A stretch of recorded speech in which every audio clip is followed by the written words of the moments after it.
Well, good morning, good morning, good morning, good morning, and good morning, everybody. Good morning, everybody. Welcome to another episode of The Morning Glow. Welcome to another episode of The Morning Glow. Got a great broadcast lineup for you this morning, as I hope and I pray that we always do. I'm not important, I'm just a question asker. My name is Raheen Ajme, but we got two of my brothers here, man. And we're going to kick this thing off early this morning. We're going to kick it off early this morning. Going to start off with Badger. Badger, good morning. Tell everybody who you are and where you're hailing from, sir. Badger from Northeast Texas. Northeast Texas. Now, Texas, where the education system has its footing on what is they say what starts off in Texas, what they tested and tested, and whatever they do in Texas, gonna make itself across the United States of America. Is that true, Badger? I hope not. Mm-hmm. I don't want to see teachers in every single public school in the USA having guns on them. Mm-hmm. That's where they're heading, brother. That's where they're heading. As sad and unfortunate as it is, that's the direction that it's heading in, man. And they think that's gonna be safer. They think it's gonna make it safer for everybody. I don't know if I agree with that or not, but that's definitely the direction that it's going in. We also have with us this morning Ibrahim. Ibrahim, good morning, sir. How you doing this morning? Oh, doing well. Praise to Allah, and the Creator. We are here and ready to speak our truth. Yes, You sir. know. Yes, sir. Absolutely. Absolutely. Let's talk about what Badger just said. Badger, so do they already have the guns in the classroom there in Texas? Is that something they've already moved forward? Um, I know two of the one of the small cities around me is, and then um the closest town does. Mm-hmm. Supposedly they're gonna receive special training. Whatever that means. Yeah, whatever that means. Mm-hmm. In essence, the way I view it is really messed up because it gives the perception of, hey, if teachers are having to police and protect themselves, then what's the point of having the police? And it's going to lead to issues, and it wouldn't surprise me if eventually, I really hope not, but martial law becomes a thing. Mm. Mm. I feel. It's Go ahead. it Go it, ahead. it, it it appears as though it's heading slightly in that direction, but again, like you said, I hope not. But go ahead. It, I mean, if you look at the events of things, they're always gonna the people in power are gonna push buttons. And in Texas is full of gun nuts. So you can't Mm-hmm. really limit things. And Mm-hmm. they definitely don't want intelligent human beings. They'd rather Mm-hmm. have greedy, selfish words I can't say on the morning glow. Mm-hmm. Wow. Wow. Um, so to be a greedy, selfish human being, most of the time you're going to want a gun to protect it, and it leads to a whole bunch of other issues. But see, my my question is, what does that have to do with education, greedy and all that stuff? What does that have to do with putting guns in the classroom? When's the last time you heard of PEMDAS? What now? PEMDAS. PennDOS. I don't even know what that is, brother. PEMDAS, like the thing they stopped teaching to some degree and didn't Hmm. have to do like 50 steps to do their math. Oh yeah. Okay. Hmm. um, just look at the current school system. They've Hmm. taken so much stuff out, then they've put stuff in, and now they're limiting even how teachers can teach certain things. There's teachers leaving all over the country Hmm. that are like, we're done. Yeah, I understand what you're saying. Yeah, that part make perfect sense to me. But I'm just trying to tie Okay, having the guns into what we're talking about right now. YouTube Because I don't see where there's would. I don't see where there's a need to have a gun in a classroom at all. Period. I don't see where there's a Oh, need. Yeah. I don't. Oh, okay, I get what you're going with that. Hmm. Well, essentially, you got to protect your property, don't you? Yeah, but protecting my property, what does that have to do with having a gun in a classroom where you're teaching the children? That's my point. I At understand. Go what ahead. I'm getting at Mm-hmm. is, some people's perception is they're not kids, they're property. Mm-hmm. Mm-hmm. I get that. And when you kept saying, I understand that part of what you're saying. The property, the children being our property and stuff like that. Some people feel as though a person is property. People think that way. I don't understand that, but they do. But my thing, Politicians. yeah, exactly. But my thing is this right here. And I'm going to go to Ibrahim as well. But my thing is this right here. Why would you have a gun? The very thing that you're trying to protect the children from. Why would you allow somebody to bring that in the classroom? It doesn't line up with me because you're saying that they don't want these people to So, come into. Hold on, you're saying they don't want these people to come into the class, into the schools with these guns and blah blah blah because they're going to be mass disruption and all this different thing that they're doing because they're bringing the guns into the schools. So your solution to that is I'm going to let the teachers bring their guns into the school, and that's going to protect us from the other people their guns into the school. Both issues, you still have guns in the school. So how does that make sense? well, from my understanding, I mean, Florida started implementing some stuff too Mm-hmm. of letting military people be subs Wow. and teachers and things because to them they're qualified to be that, even though they didn't go to college or anything. So, I mean, if it's a military trained person, that's kind of understandable. Not to me. Not However, not to hold on. me. Mm-hmm. Now, the you dulled. Oh my God, that name. That Texas shooting, Uvalde. Yeah. Yeah. I know what you're talking about. You, Um, you you butchered it a little bit, but I know what you're talking about. Go ahead. yeah, syllables, man. Mm-hmm.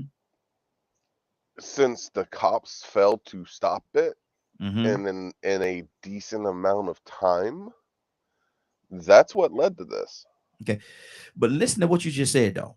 Listen to what you just said. You said because the cops failed to do what they're supposed to do in a decent amount of time. We talk about the trained every day to carry these weapons and to do these different things. We talk about people that's quote unquote supposed to be trained for situations like this. You're saying that they failed to do what they're supposed to do. So you're going to count on the fact that a teacher that's not trained and they're going to probably get 4 hours of training to handle these situations. You wanna hang your hat on the fact that they're going to be qualified to do what the people that's actually trained every day to do this couldn't do or didn't do. Man, that's you know I, that doesn't it is for me in my mind. My mind is a little bit different. For me, in my mind, that doesn't make sense. That doesn't make. Let me go to Ibrahim. I bet you go. Man, you'll man. go back and forth. Hold on for a second. Oh yeah, dude. It's Hold on, Badger. Ibrahim, what do you say about this, man? And maybe y'all help me, man. Maybe I'm wrong. Maybe I'm wrong. I've been wrong before. I might be wrong again before I pass on.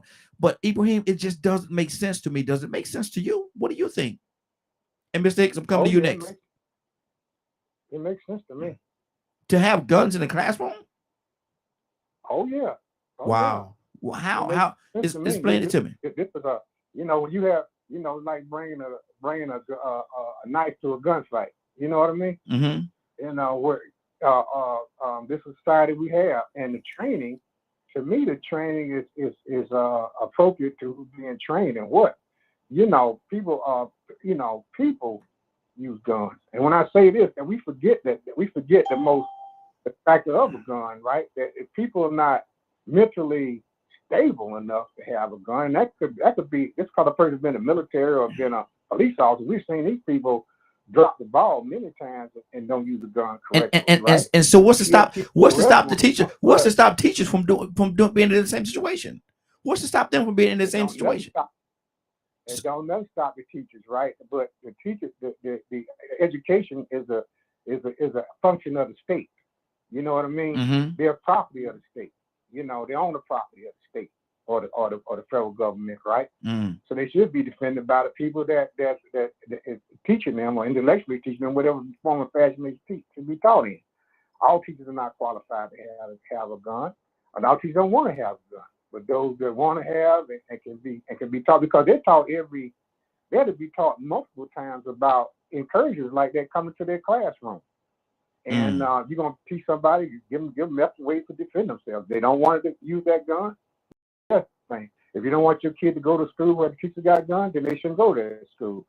We rely on the state to educate our kids, to give them a certain amount of education, to make them subjects of the state.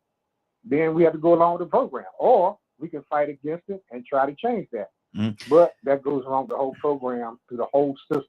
You know But what I see, mean? I understand You what you're can't saying. just ignore one part of it. But my thing is, brother, I'm just trying to wrap my mind around, and you said it makes sense to you. So I don't give anybody their opinion. That's your opinion, and I respect the way you feel. I don't agree with that. I don't hold on, brother. I don't understand, this whole idea of giving a teacher a gun to protect you saying that you protect, and like let me go back to, like I said earlier. Maybe I misquoted. There is a classroom. In this classroom, you have a person that's gonna come into the school with a gun. You want to stop this person from coming into the school with the gun because they're going to come in there and cause disruption. So my solution to that is I'm going to give an untrained teacher a teacher a gun. Now, teacher, you have to stop this person with this gun from coming in here. We're gonna give you the responsibility on top of all the other stuff that you have to do. On top of being a teacher, a counselor, or whatever, teachers have so many jobs, so many hats on their head, and on top of being all of that, now you have to be the protector. Now you got to be the police. So we're gonna give you a gun. We're going to give you a gun to protect these people. I don't see where that makes sense. Now, like Badger said earlier, the police officers in Texas, they are trained every day with these guns. They walk around with these guns on their side every day. They're trained every day to handle situations like this. A teacher is not. And so the police officers fail to do their duties. And so you think that a teacher, a person that went to school for education, you think that this teacher is going to be equipped to handle that situation with the gun? What's going to stop him or her from panicking? What's going to stop him or her from going post out with that gun? You don't know the mentality or the mindset of that particular person that you're giving a gun to. How do you gauge that? How do you say, okay, you're qualified to carry this gun?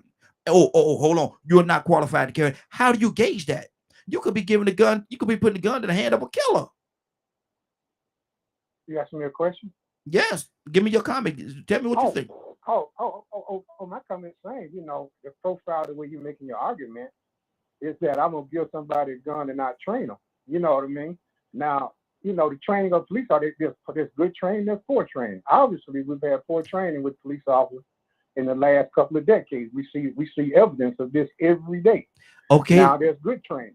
Okay. There's people can be trained How do correctly, and people have to train a mental attitude. They have more. They have more skin in the game than a police officer on the beat. They have more skin in the game. They got charges that obviously, hopefully they're there to that they have some type of emotional or something of love to educate children. So they got more skin. They're in the classroom with these kids. They want to protect them. They want to give them protection in their education. They want to have them learn and grow or whatever. But in saying this, they have more skin in the game than a police officer on the street. Yeah, would it make more sense? I believe with the training, and the support, that could be a level of defense. You see what I'm saying? Let me say this, Ibrahim. Let me say this, brother. With the amount of money and time and effort it's going to take for all this training and purchasing all these guns and all this stuff, would it make more sense to put a couple of more resource officers, trained resource officers? Because you talking about there's good training and there's bad training. So these police, these teachers gonna be subjected to that good training and that bad training that you say that some police officers get. They're gonna be subjected to the same training. And so what's it? So my thing is, if you want to do something like that, take all that money that you're talking about putting in there. You got to buy the weapons. You got to train them. All that stuff take time and take money. Take that money. get you a couple of the resource officers to out for the outside perimeter of that school, to walk, to be around that school, to watch that school, to make sure who comes in and who comes out, and that way you can negate who's actually going to sit into the building. Make it a little port or something like that. Make a little post or something. So if you want to go to the school, you have to come through this port right here in order to get in. You got to go through this to get inside the school system, and that will let you know who's going in and out of this out of the building and who have what. But to give a gun to a teacher, brother, that don't make, to me, that don't make sense. I got to move on, brother. Let me go to Mr. Hicks. Mr. Hicks, what's on your heart? And good morning, sir. How are you Yes, doing this morning? good morning. Good morning, Raheem and Glow family. I sort of agree with you on that line. You know, the interesting study is to go back and find out the evolution of the compulsory system, the education, what the purpose was, and and uh,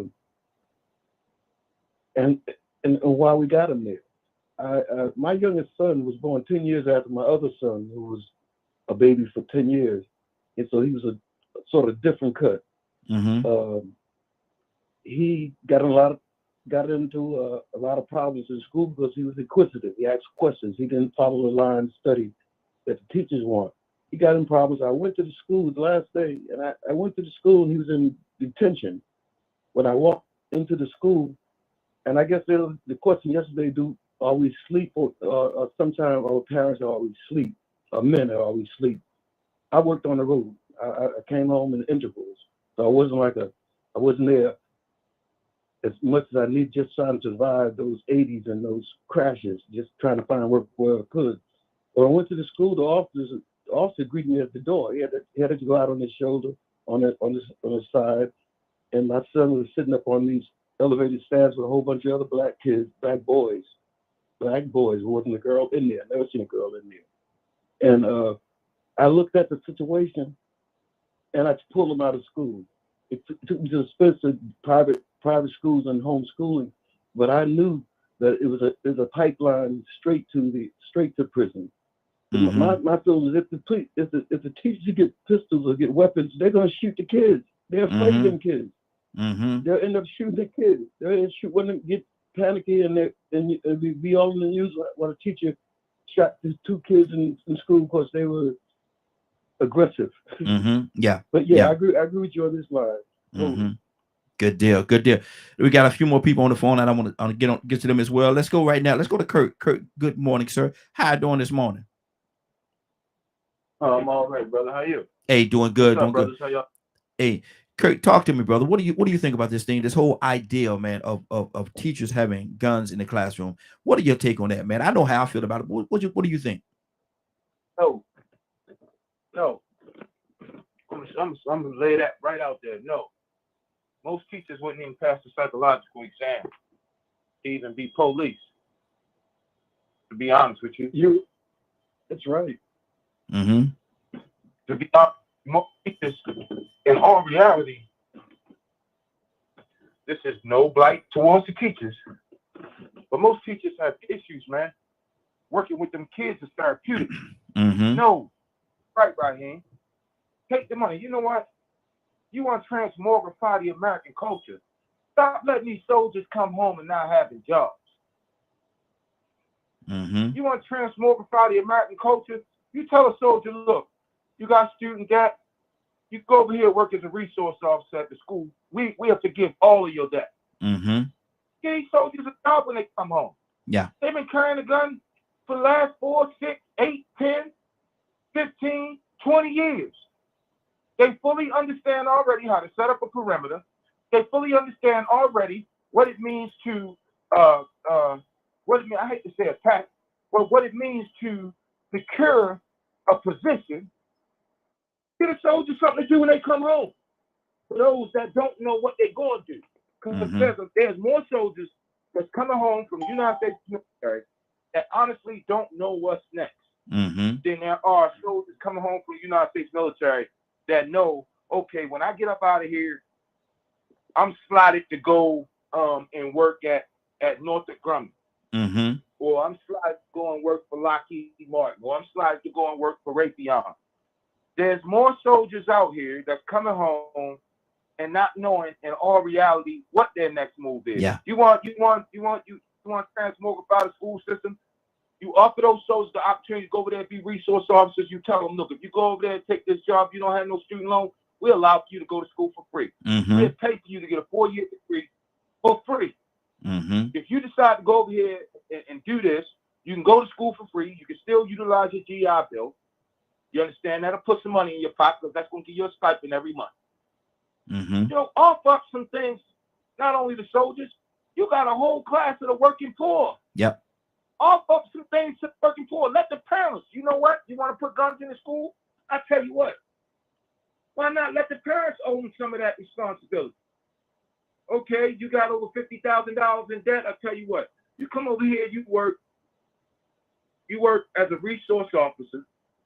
We'll forgive your $50,000 in debt. We still gonna pay you, but the incentive is you're gonna get this debt relief. We're gonna send you to training, you know, and we're gonna get this debt relief. You let the trainers be those who come home from the military. The problem is right here, and let me tell you what the real problem is. It's a two-pronged problem.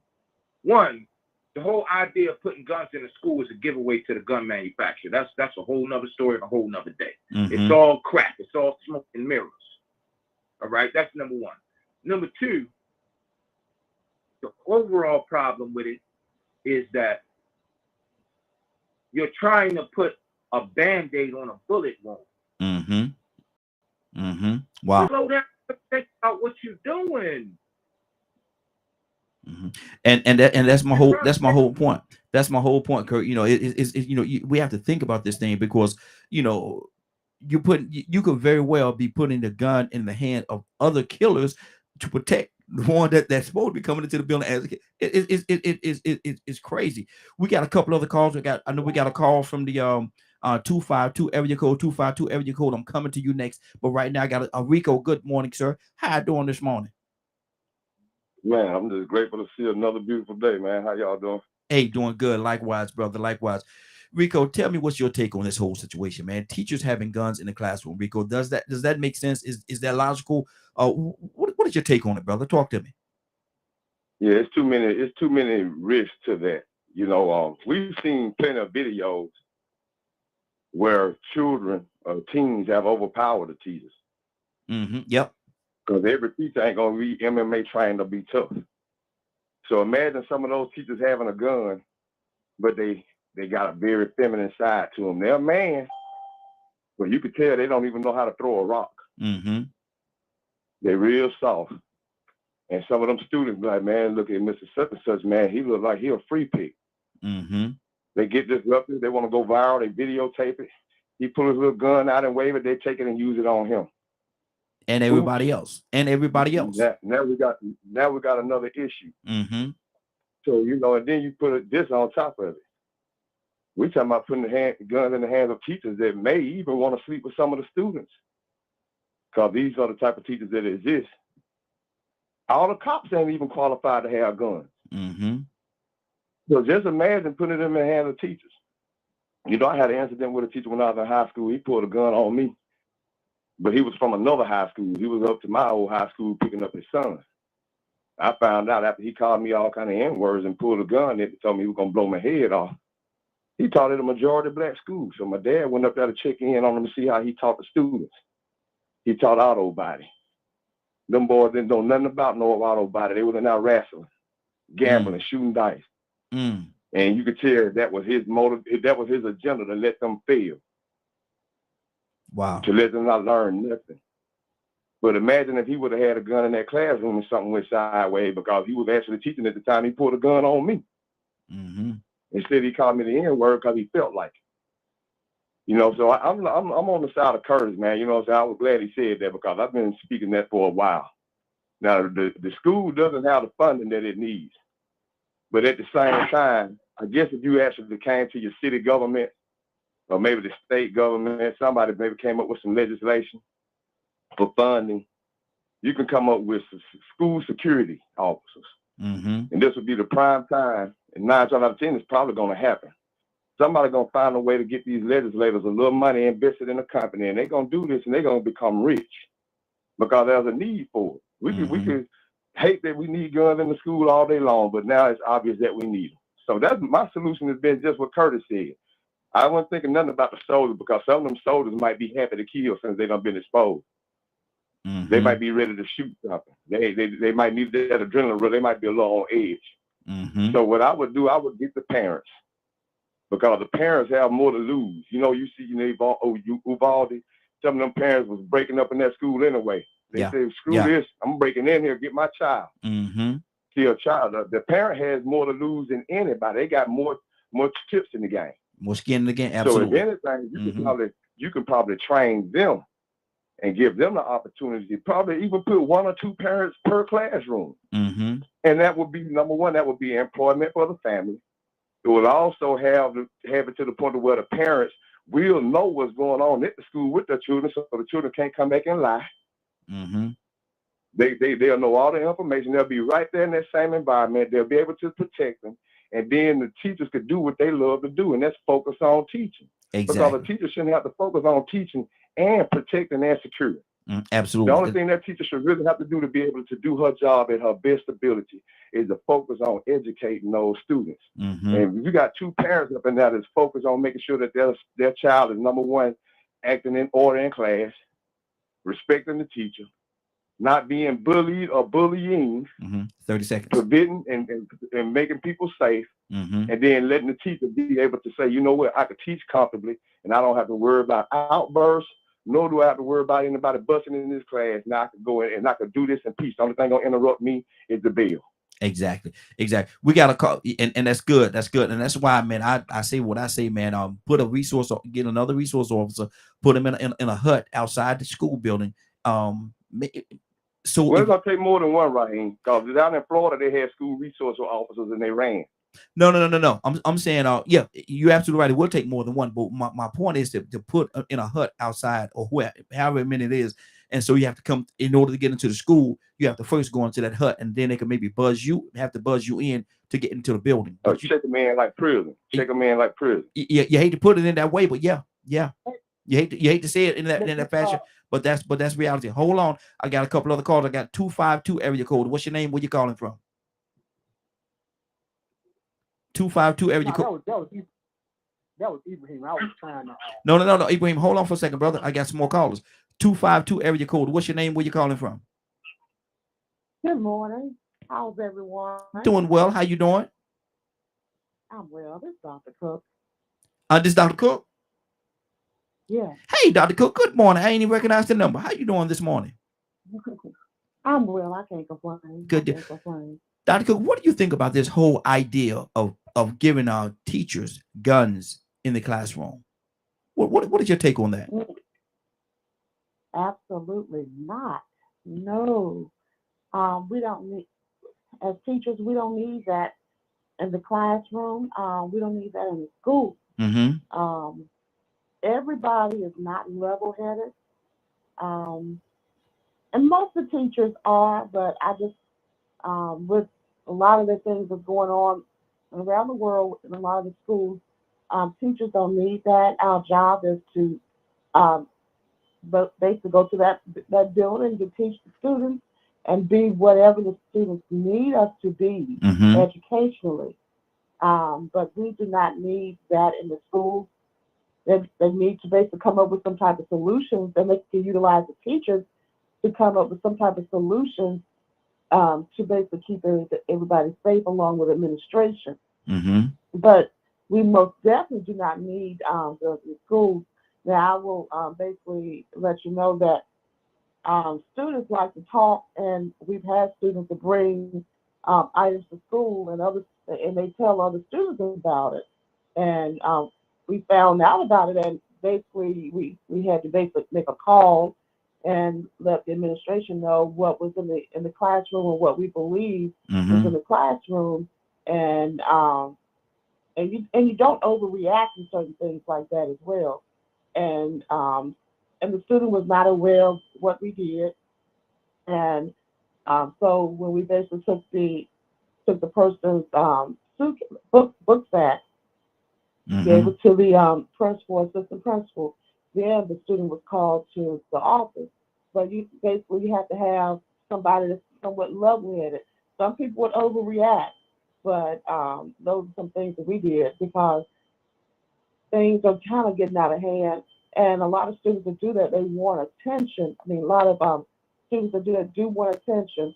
And it was a scary situation, but you cannot hear it at for that, when that occurs, because some students have reasons for doing things like that, but people need to talk to their students to Mm-hmm. ensure that that doesn't happen. But it did happen this past year. One of the classes that was in my grade level, it was handled. The student was suspended, but we don't need weapons in the school Mm-hmm. at all.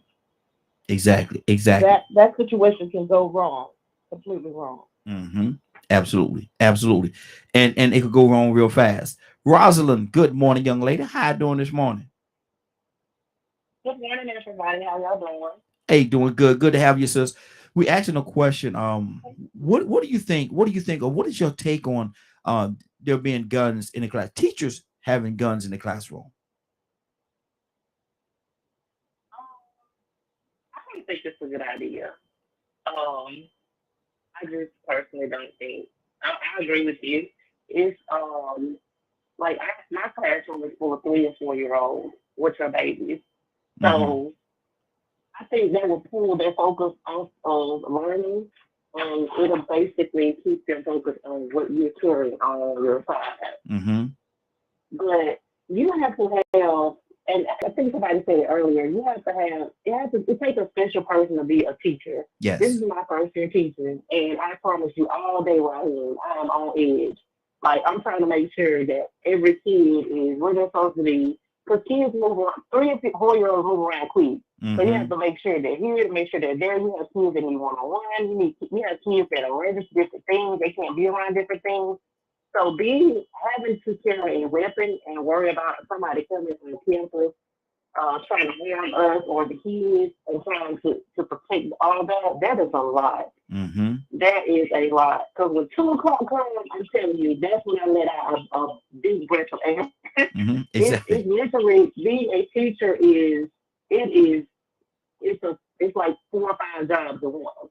Mm-hmm. So adding that would be a lot. Now, I mean, some plan needs to be implemented, but that one, I don't think so. Like over in Mississippi, we have the highest. We are leading in the world over China and Russia and all them. We are leading with having having the largest amount of incarcerated individuals over the Mm-hmm. world. Mm-hmm. So they are making enough money to hire some officers or somebody over here to guard these schools. I don't care what nobody say. Exactly. Because we Hey, have too many hey, individuals Rosalind. behind prison walls for somebody not to be making enough money. Hey, Rosalind. So they're making enough money to pool. Hey, Yes, sir.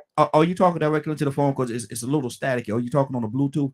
If not, talk directly into the phone. I want to make sure everybody can hear exactly what you're saying. It's a little staticky. Are you talking directly Can into you the hear me phone? now? Yeah, much better. Much better. Yes. Okay. So Mississippi is like leading in the entire world of having the highest amount of incarcerated individuals. So that money can be pooled and hire resource officers or Mm-hmm. police officers in our schools over here. Mm-hmm.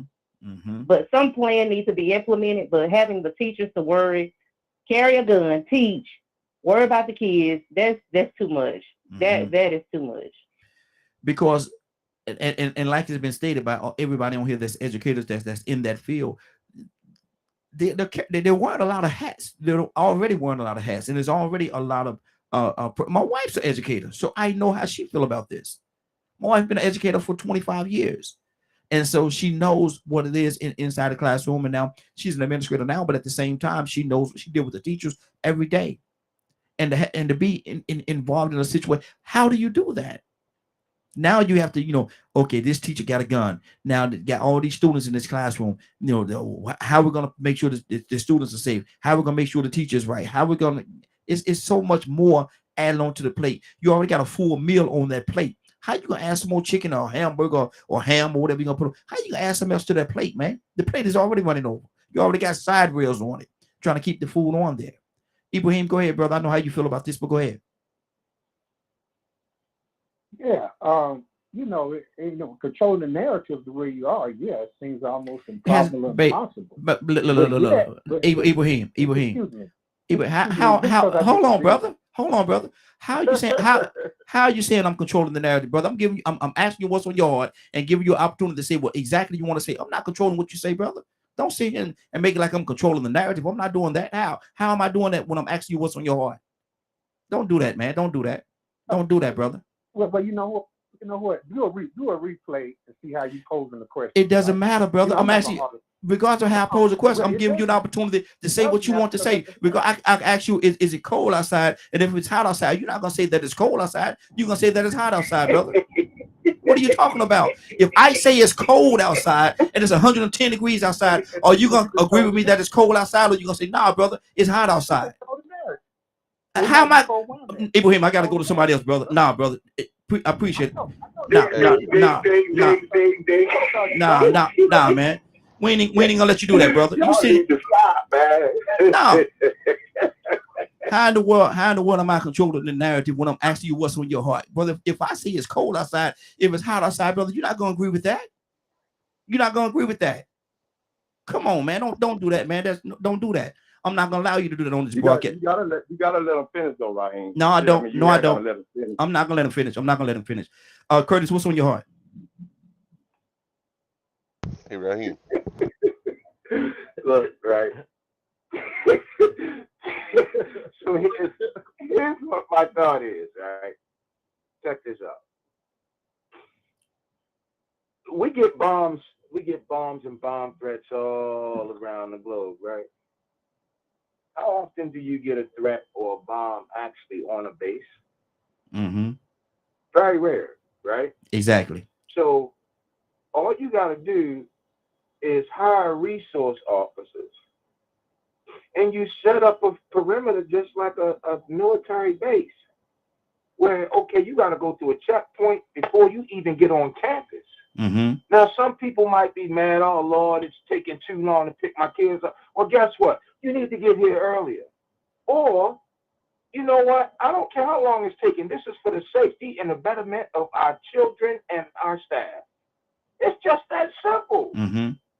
It's just that simple. We have hit the age where schools need to be protected just like the courthouse, just like the Federal Bureau of Investigation building, just like the congressional buildings, just like any courthouses around town. Why do these people get more protection than our future? Just explain that to me. Mm-hmm. And now you want to hand a gun to a teacher. So what if you got a kid in the class whose daddy murdered his mama with a pistol? What if you got a kid in the class who comes from an inner city ghetto where during the day his life is one thing, but at night his life turned into Beirut? Mm-hmm.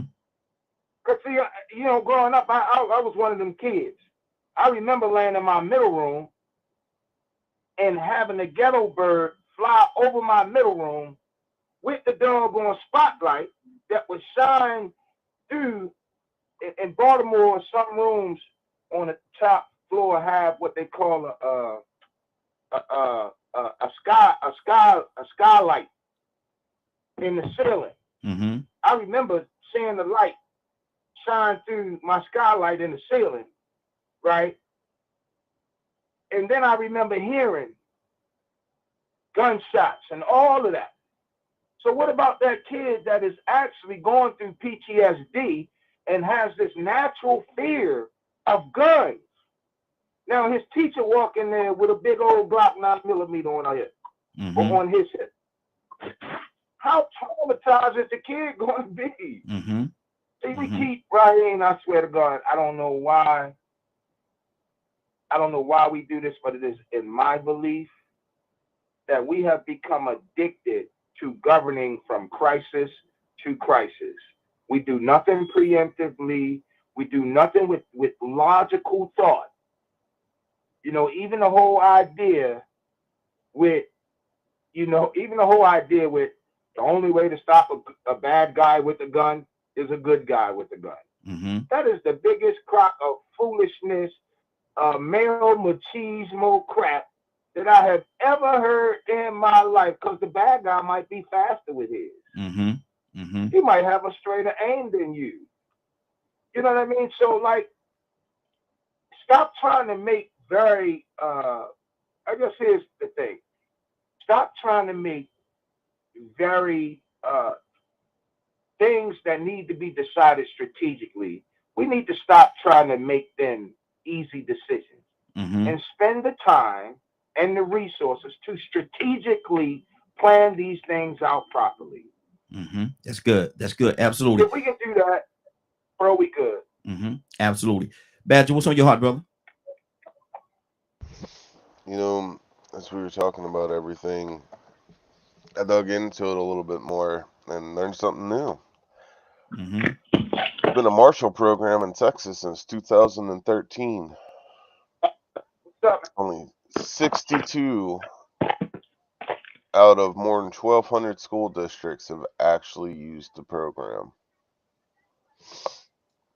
So they implemented a different kind called the Guardian program.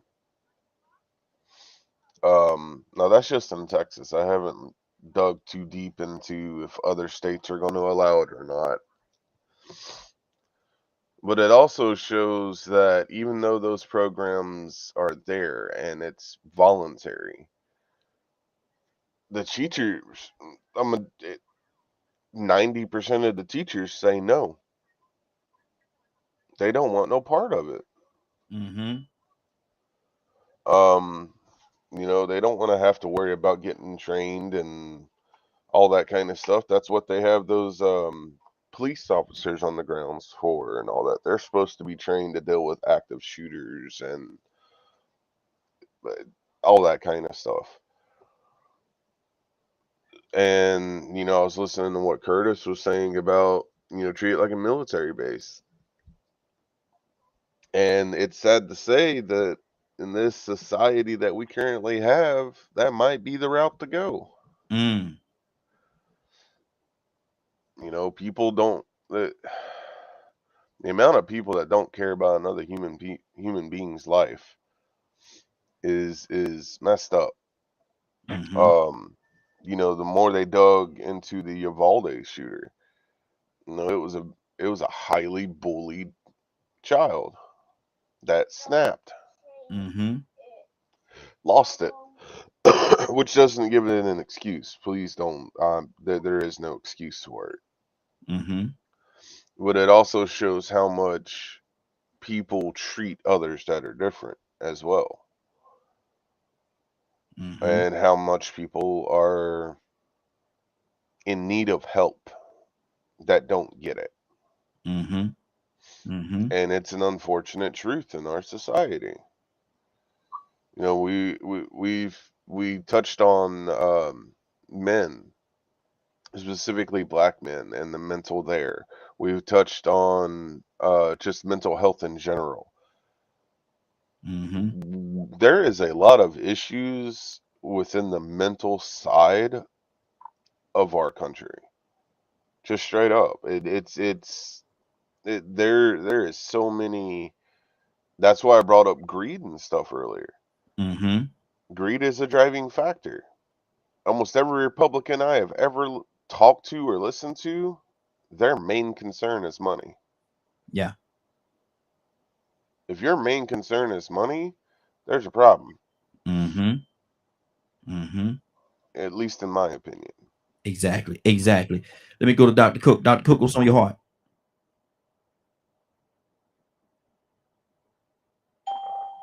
Dr. Cook, you there?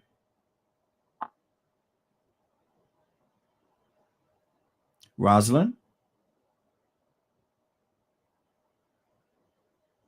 Come back, please. Oh, okay. Okay, good deal. Toya with a T. Good morning. Good morning. How you doing this morning? I'm doing. How you doing? How you doing? Hey, doing good, sis. We're talking this morning about guns in the classroom, and is it a good idea or bad idea? Toya, how do you feel about teachers having gun in the classroom? What's your opinion on that? I'm cool with it. I'm cool with it. I'm cool with it. Okay. Sorry, Explain. I've seen that group of officers that shoot unarmed people stand outside a room with somebody shooting live wire. Yes, sir. Mm-hmm. Yes, sir. Make sure they're not a nut before you put them in there. You said make Yes, sure that the sir, teachers are not nuts before you give them the guns. Make sure the teacher ain't a nut before you put them in a school. Mm-hmm. Mm-hmm. It's a bunch of nuts walking around here with guns. You got some officers that's nuts. Mm-hmm. You got some military people that's nuts. They racist. They KKK. They supremacists. And they fight for our country. And they're in uniforms. Mm-hmm. So you doggone right. Listen, I'm not even mad at the Trumpers and Trumpettes about wanting their guns. Because if you got yours, I want mine too. We can act like a arm and joy around this guy. Somebody feel like a nut and somebody don't. But yes, sir, I am. Especially with these out of control kids. Yes. Why shouldn't I have a gun? Why you don't want me to have a gun? Because I'm in the classroom knowing that people going to shoot it up. Because what? Because I'm not going to know how to act, or your bad kid not going to know how to act. Oh, you don't want them to see the gun when they go home and play all kind of shooting games and watch all kind of crazy, mysterious stuff on television? Come on with the jokes. See, I'm gonna stop your time for a second. See, my issue is this right here, Toy, and I don't agree with the guns being in the classroom or the teachers having guns in the classroom. I don't agree because like it was said earlier, there's gonna be certain training that they have to have, but we said that same training is lackadaisical, even for the police officers that's on the street every day. Every day they're on the street and they're trained to do this. Those police officers in Texas, they were trained. They're supposed to quote unquote trained for this particular situation so they can handle it. They didn't know what to do. They didn't even go in there and do anything. So are we to think that you could put a gun in the hand of a teacher and think that particular teacher that don't have the training, that's not doing this every day, that is a teacher, and we're to trust them to have that gun and think that they're going to make that difference? I don't think so. I don't think that that. I got a question. When you in the military? No. Oh. Have you had any kind of training on how to defend yourself? Absolutely. Mm-hmm. So if you get out somewhere in a gunfight, you gonna be trained for that? No. There is no organization that train you with bullets for you to know how to get caught in that situation and deal with it. There ain't none nowhere.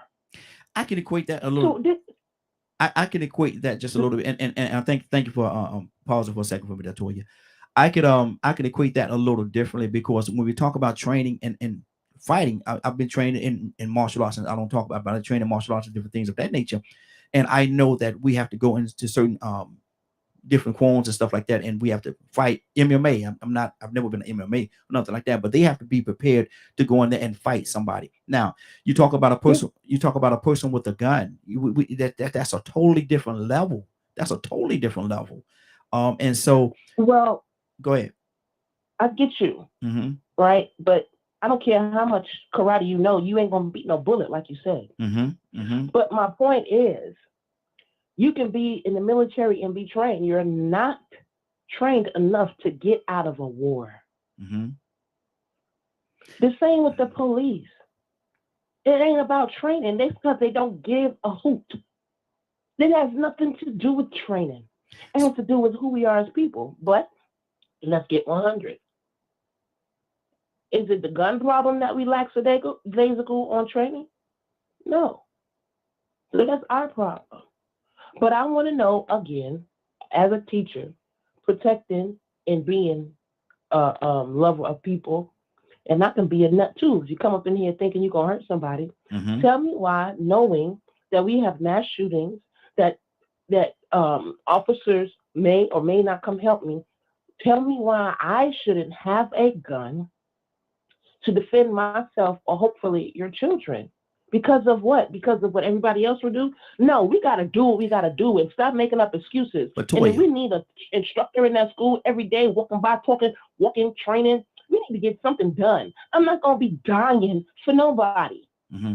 I'm a manager. And even at work, you ain't supposed to, before they allowed us to have pistols in there. Mm-hmm. I'm going to have my piece on me because I'm not going to die for you clowns. Don't nobody do right. Mm-hmm.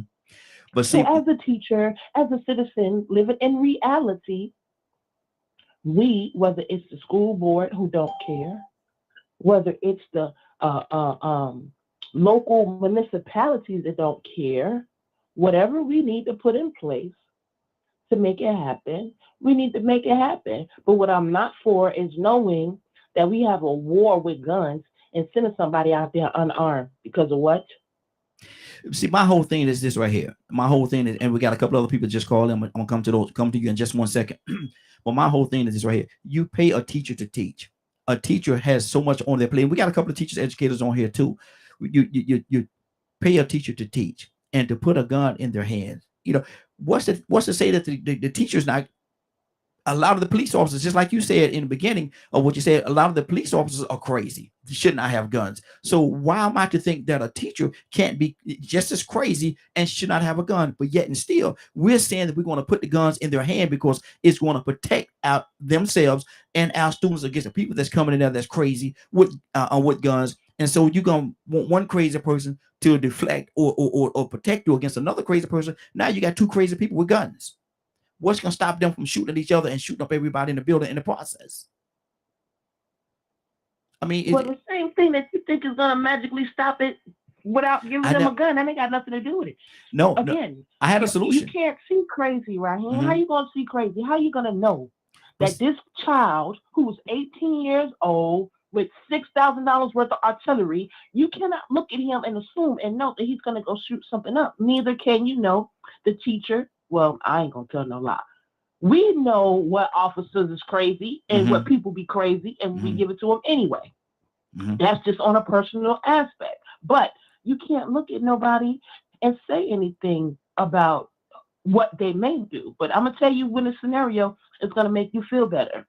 When you're at home and you hear about, well, somebody's at home, not you. You're not home, and you hear about somebody breaking into a classroom, getting ready to shoot it up. And the teacher that had a pistol is the one that shot him and killed him and saved them. That's when we're going to be okay with it. But from a bird's eye view, we cannot assume that because we're going to guard teachers that they're all crazy. If that's the case, we feel that way beforehand. Okay. So what are we going to do? Are we going to have security in front of the schools? That's what I said. There was officers at school when I was there. They locked my black behind up and I didn't even steal anything. And they had me on video and let the white girl go who did steal it. Okay, but hold on, Toya. Hold on. And you just said what my solution was earlier before you came on. That's exactly what I said. Get more resource officers outside the building. Have them in a situation whereas everybody going to their school will have to go past the resource or resource officers in a place where they have to push a button to open the door to let them in. Have resource officers instead, and that's a perfect solution because that's a heck of a conversation. That's a heck of a conversation to have to tell somebody that, man, your child was shot in the course of us protecting our students from blood. The teacher was trying to shoot the person, missed that person and hit your child, and unfortunately your child did not make it. That's a heck of a conversation to have with somebody. That's a heck of a conversation to have because these teachers, in the midst of what's going on, in the midst of the chaos of everything, they lose their focus or whatever. And they just get to shooting and they hit an innocent child, the very ones that they're trying to protect. And now you have to have the conversation with the child's mother and father or both and tell them that unfortunately, in the course of what we were doing, your child was hit and he or she did not make it. That's the conversation I'm trying to avoid. And so that's why I say put resource officers outside the building, have them in a situation. And I think it was Rico that said it's going to be like a prison system. Unfortunately, yes, because that's what we're going to do to protect these children. Anybody coming in and out would certainly anybody coming in would have to be buzzed in by the resource officers to open up the doors. Otherwise, they can't get inside the building. I don't think they can do that, but they do have those officers in New York. As a matter of fact, they were school safety, and they combined them all with NYPD. So that is something that they do in New York, and they also have metal detectors in New York. Like I said, they've had that since I was in high school. I'm 45. That was 1995. Yeah, they've had metal detectors since then. Okay. And we are, proclaimed as one of the states with the highest crime rate, even though we couldn't have guns up there. You get caught with a gun, you get 5 years. Exactly. Exactly. I'm just saying there are options and there are ways we can handle this. Yeah, and I don't think, and this is just me talking. I gotta move to somebody else to you. But my way of thinking right now, and let somebody say something that's gonna totally change my mind, and I'm open to it. I listen to what you have to say, But my thing is this right here, having teachers with the guns in the classroom. I don't think that's the solution to this issue. I don't think it is. Toussaint, good morning, sir. How you doing this morning? Oh, doing all right. Good morning. Toussaint, how do you feel about teachers having guns in the classroom? This is way out Wednesday already, brother. Yeah, that's way out right there. That's just me. I mean, see, laws are not for those that obey them. It's the ones that don't that you got to worry about. That's why things are put in place. Say again? I said, you better say it. Yeah, I mean, really. See, we don't have problems with people and children and teachers that go to school to teach and learn. There is no problem with those people. Yeah. Absolutely none. They don't need a gun. They don't even, I would even say, go as far as, well, they need protecting against those that don't obey laws, but they have no other agenda but to learn and teach. That's it. You ain't got to worry about calling their parents to come to the school, other than they're going to be there for the PTA meeting. They're going to participate because they're caring parents. You ain't got to worry about them. You don't have to worry about the parents or the student that before they leave home, their parents say to them, I don't want to have to ever go to school behind foolishness with you. You're going there to learn, and that's what I want you to do, because I want you to make something out of yourself. And they spend time with their children at home before they even get on the bus or they get dropped off at school. They do the necessary things to those students so that you won't have problems with them. You ain't got to call the police. You don't have to have a security for those kids. But on the other hand, things are put in place for crazy folks. And I say crazy folks, but law, the people that are not law-abiding citizens. They just send their kids to school, and they say, if you ever have a problem with that teacher, you call me, and I'm going to put something on them. Them kids go to school with an attitude. They better not tell you nothing. They better not mess with you. And the kids go there crazy as all get out. And they take their parents' gun, and they go to school and say, I'm going to handle this myself, because that's in their minds. So that's just a little bit that I have for right now. Wow. That's good. That's good. It's a lot going on with this particular topic, man. Rico, what's on your heart, brother?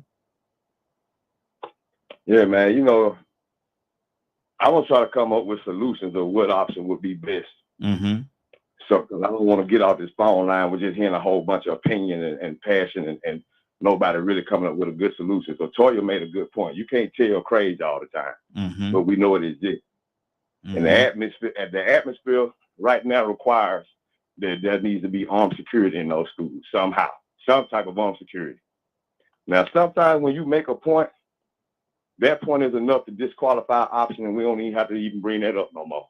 We already know that there are crazy racist soldiers. We already know that there are crazy racist police, and all these people that go to war, they don't deserve guns, and they come back and they throw. But nobody cares more about a child than their parent. Supposed to. That's supposed to be natural. Absolutely. So if you got anybody that would be the perfect security up in that school, it would be a qualified parent that believes in education and believes that a teacher is supposed to be there to be stress-free and to do her job and doing what she loves, and that is educating our children and our teens. The reason why it would be so much more, the security thing, You know, like with the prison, I brought that up once before. That's why I wasn't really against the prison thing, the narrative that I spun, because you can't even get into a prison, and those are the criminals. Yeah, exactly. Break into one of them and teach somebody else. You can't. They got them protected. But see, this is what it would be so much more beneficial for two parents in the classroom, armed, maybe some retired MMA fighters, because even the worst MMA fighters is better than the average person on the street. Absolutely. So, you know, you get those people in there, what they do, not only do they prevent outsiders from coming in with guns hurting people, they protect students from teachers and teachers from students. As parents, you can report suspicious activity. As parents, you can report and say, hey, look, it looked like this teacher's showing favoritism. You can do evaluations and make reports. Look like this student and this teacher might be having an inappropriate relationship. As a parent, they're not doing complete security. You ain't just securing because of the guns and the people coming in with the gun, but you're securing because of the bullying that's going on. You're securing because of the sexual inappropriate behavior that's going on between teachers and students. There's a whole lot more security need to go on between these teachers and these students. That's right. So now you put parents in there that's armed and concerned about the best benefit of those children. I can't think of nobody else that's trained. You train them because they have to qualify. You give them background checks. You do evaluations on them. They're going to have supervisors. Ask them how they feel about education. Ask them how they feel about politics. Make sure they aren't extremists. See just how passionate they are about education and making sure that their children come home and go to school and come back safely, not being raped. You know, I'm going to tell you something. It is hard for a teacher. I've even heard of children at 5 and 6 that they had their first sexual contact in preschool on the cot because somebody thought everybody was asleep and they decided to go outside with the rest of the women and talk. And one of the children just happened to be a little bit slicker than the other one. But imagine if it was some parents in there monitoring, then they probably wouldn't need guns, but then you probably wouldn't need one with a gun. It would be hard for that little child to go and introduce that other little mannish child to that type of behavior. Because I've heard this. So, I mean, anything can happen when you don't have eyes on people, but you still have to put precautionary measures in place. I think a parent, to me, there's too many pros and not enough cons to consider the parents. And I think a parent would be the best option out of anybody. Okay. Like I said, 2 parents per classroom. So somebody probably going to come up with that business plan and create it and get some legislation and get rich off of it. But it has to happen because we are living in those times now. Exactly. Let me go to Curtis. Curtis, what do you think about that 2-parent situation that Rico is talking about, and letting the parents be the ones to govern? Oh, I said it earlier. The parents got the most skin in the game. And let me be the one to throw this out here. Training is everything, man. Let me say this, Curtis. Problems in America, Curtis, let me say this real quick because I'm glad you said that because it's gonna bring me back to something that Rico just said, and one of the words that stuck out when he was saying, he said qualified. You know, they have to be qualified because not just training, but the person have to be qualified in order to do the things, and that's the part that stuck out that I really heard that. Yeah. Hey, Rocky, and it can't just be any parent. Yeah. It can't be that parent that don't like to come to the school and see what's going on with the child's grade. It got to be somebody that really is concerned about their child. Yeah, and that word qualified, it jumped out at me. I said, okay, now we're going somewhere. But go ahead, Curtis. Good point, Rico. Parents got the most skin in the game. Period.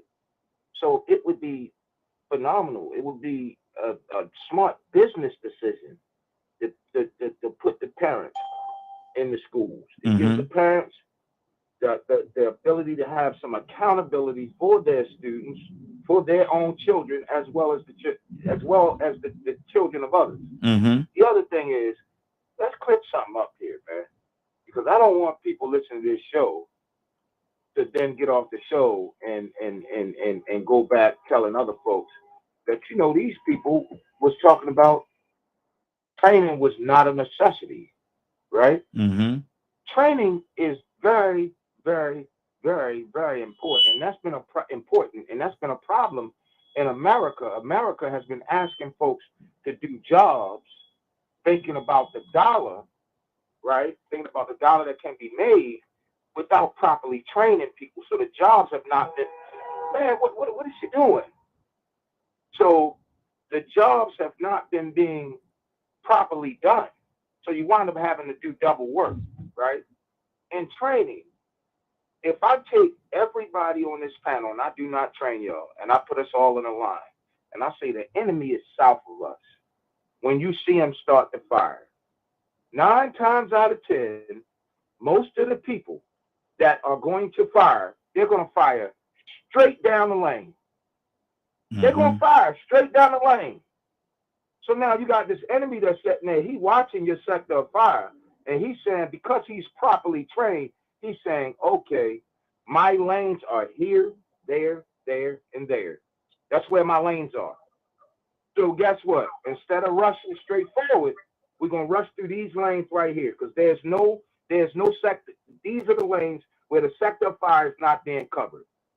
But proper training tells you that guess what? We stand side by side and we fire across. You understand what I'm saying? So if I'm standing on the right, I fire basically shooting to my left. Yeah. If you're standing on my left, you fire basically shooting to my right. Crossing up. Okay. So because you do that, guess what happens? You do not allow for the enemy to have a lane to pressure you up the front. It is set like that all the way around the whole entire 360-degree cipher that you have.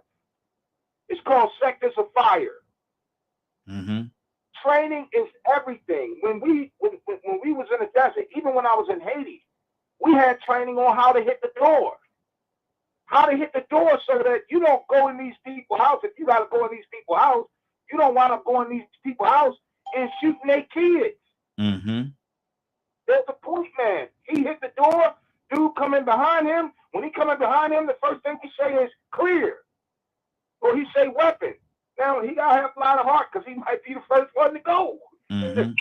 But there's certain parts about training that is needed. You put the gun in the hands of a teacher that don't know nothing about firing guns. She pull a gun and just squeeze the trigger. She's not thinking about windage. She's not thinking about none of that. She pull it, he pull it, he squeezed the trigger. Now that bullet done went through the floor, through the roof, through the ceiling, under the floor, and done hit the teacher upstairs in the foot. Or hit one of the kids upstairs. So there's training is missions essential. Yeah. And the parents they got the most skin in the game. Lastly, I'll say this. Guess what? This reminds me of the Beltman Porter. I don't know if everybody know what the Beltman Porter was, but the Beltman Porter was what really established the black middle class in America. If you did that, do you know that we could transmogrify the income base of the average family within a given community? Good deal. Absolutely. I'll land my plane right there, bro. Good deal. We got a lot of things going on. As a matter of fact, I think we have Navy with us this morning as well. Navy, are you there? Yes, sir. Good morning. Good morning, sis. How you doing this morning? We all right. How y'all doing this morning? Hey, doing good. We're talking about right now the idea of teachers having guns in the classroom. Navy, what is your thoughts on that? Who was that was before me? Because whoever that was, I think pretty much summed up my thoughts, majority of my thoughts, because I don't personally, I don't agree with it. I mean, first of all, and I hate to be this person, but you already don't pay these teachers enough. And they're on the line.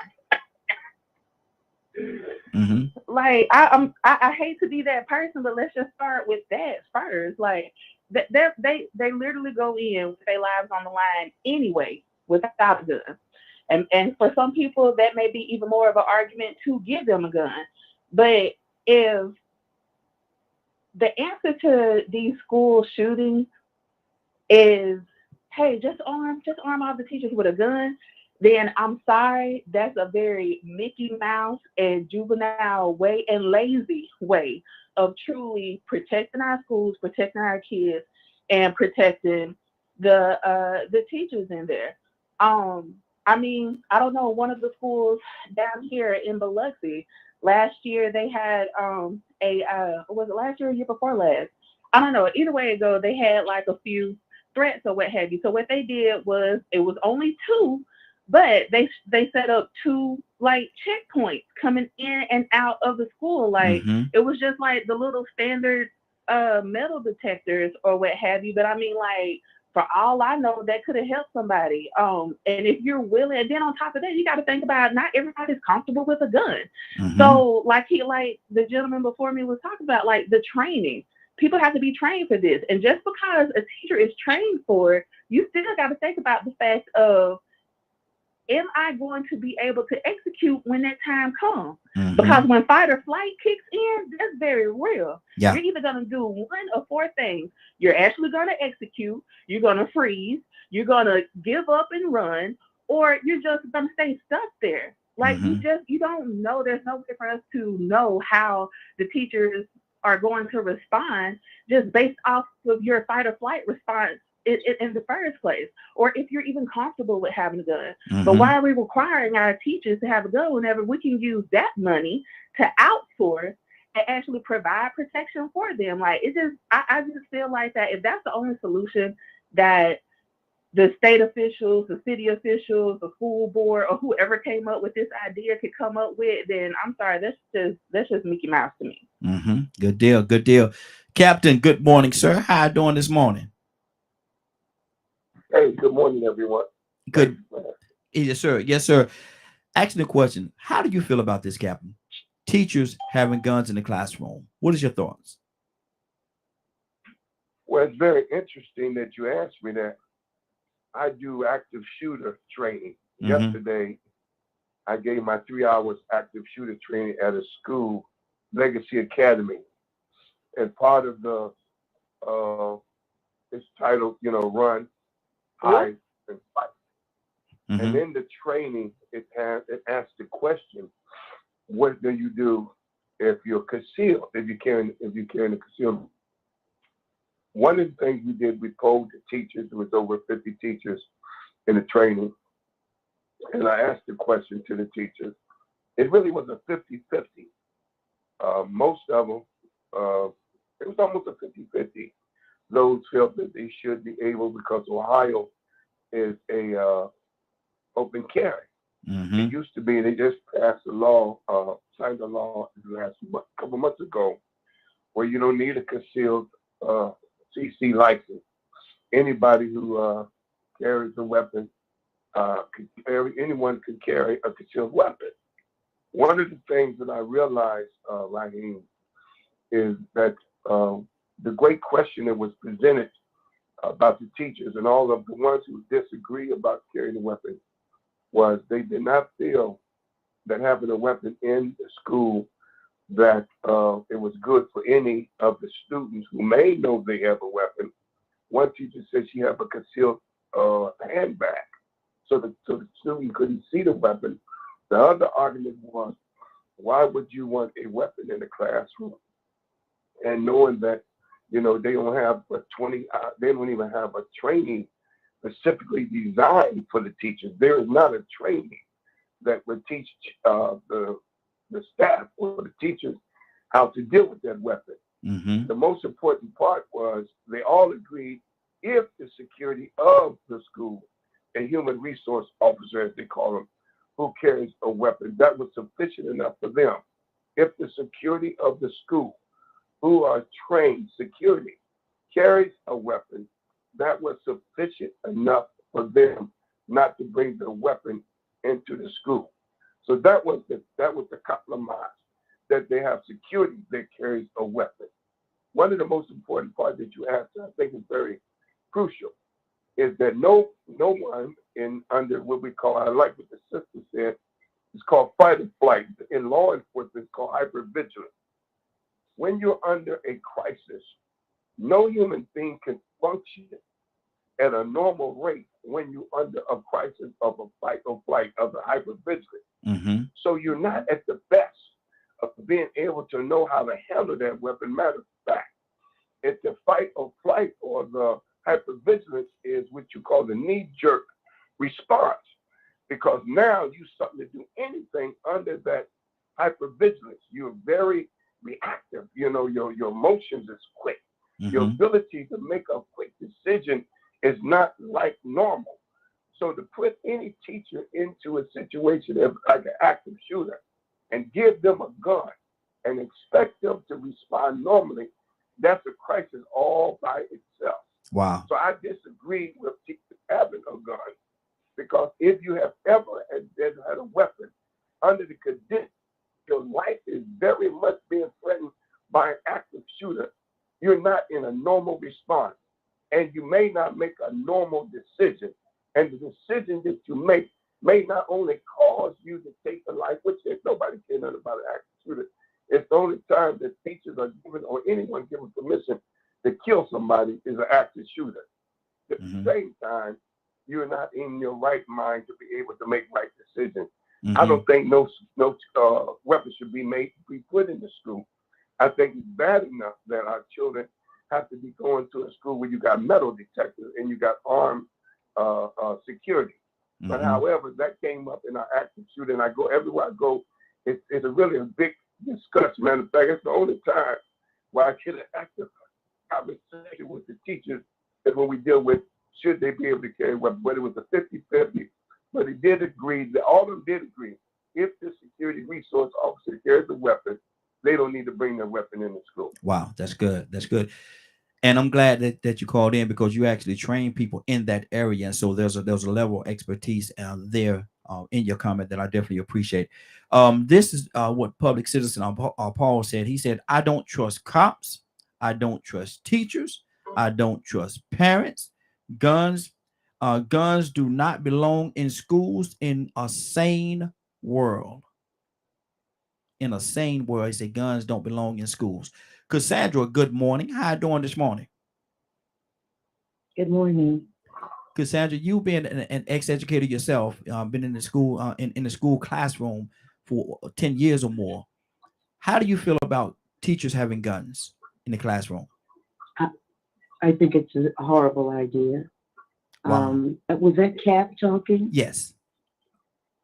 Yeah. I mean, even if that split was 50-50, and that was probably more out of people thinking about being afraid of what would happen if they had an active shooter in the school. I think it's a horrible idea. I think that having a resource officer that has a weapon is more than enough. I really believe that. If he does his job, you know what I'm saying? And if he's trained to do that.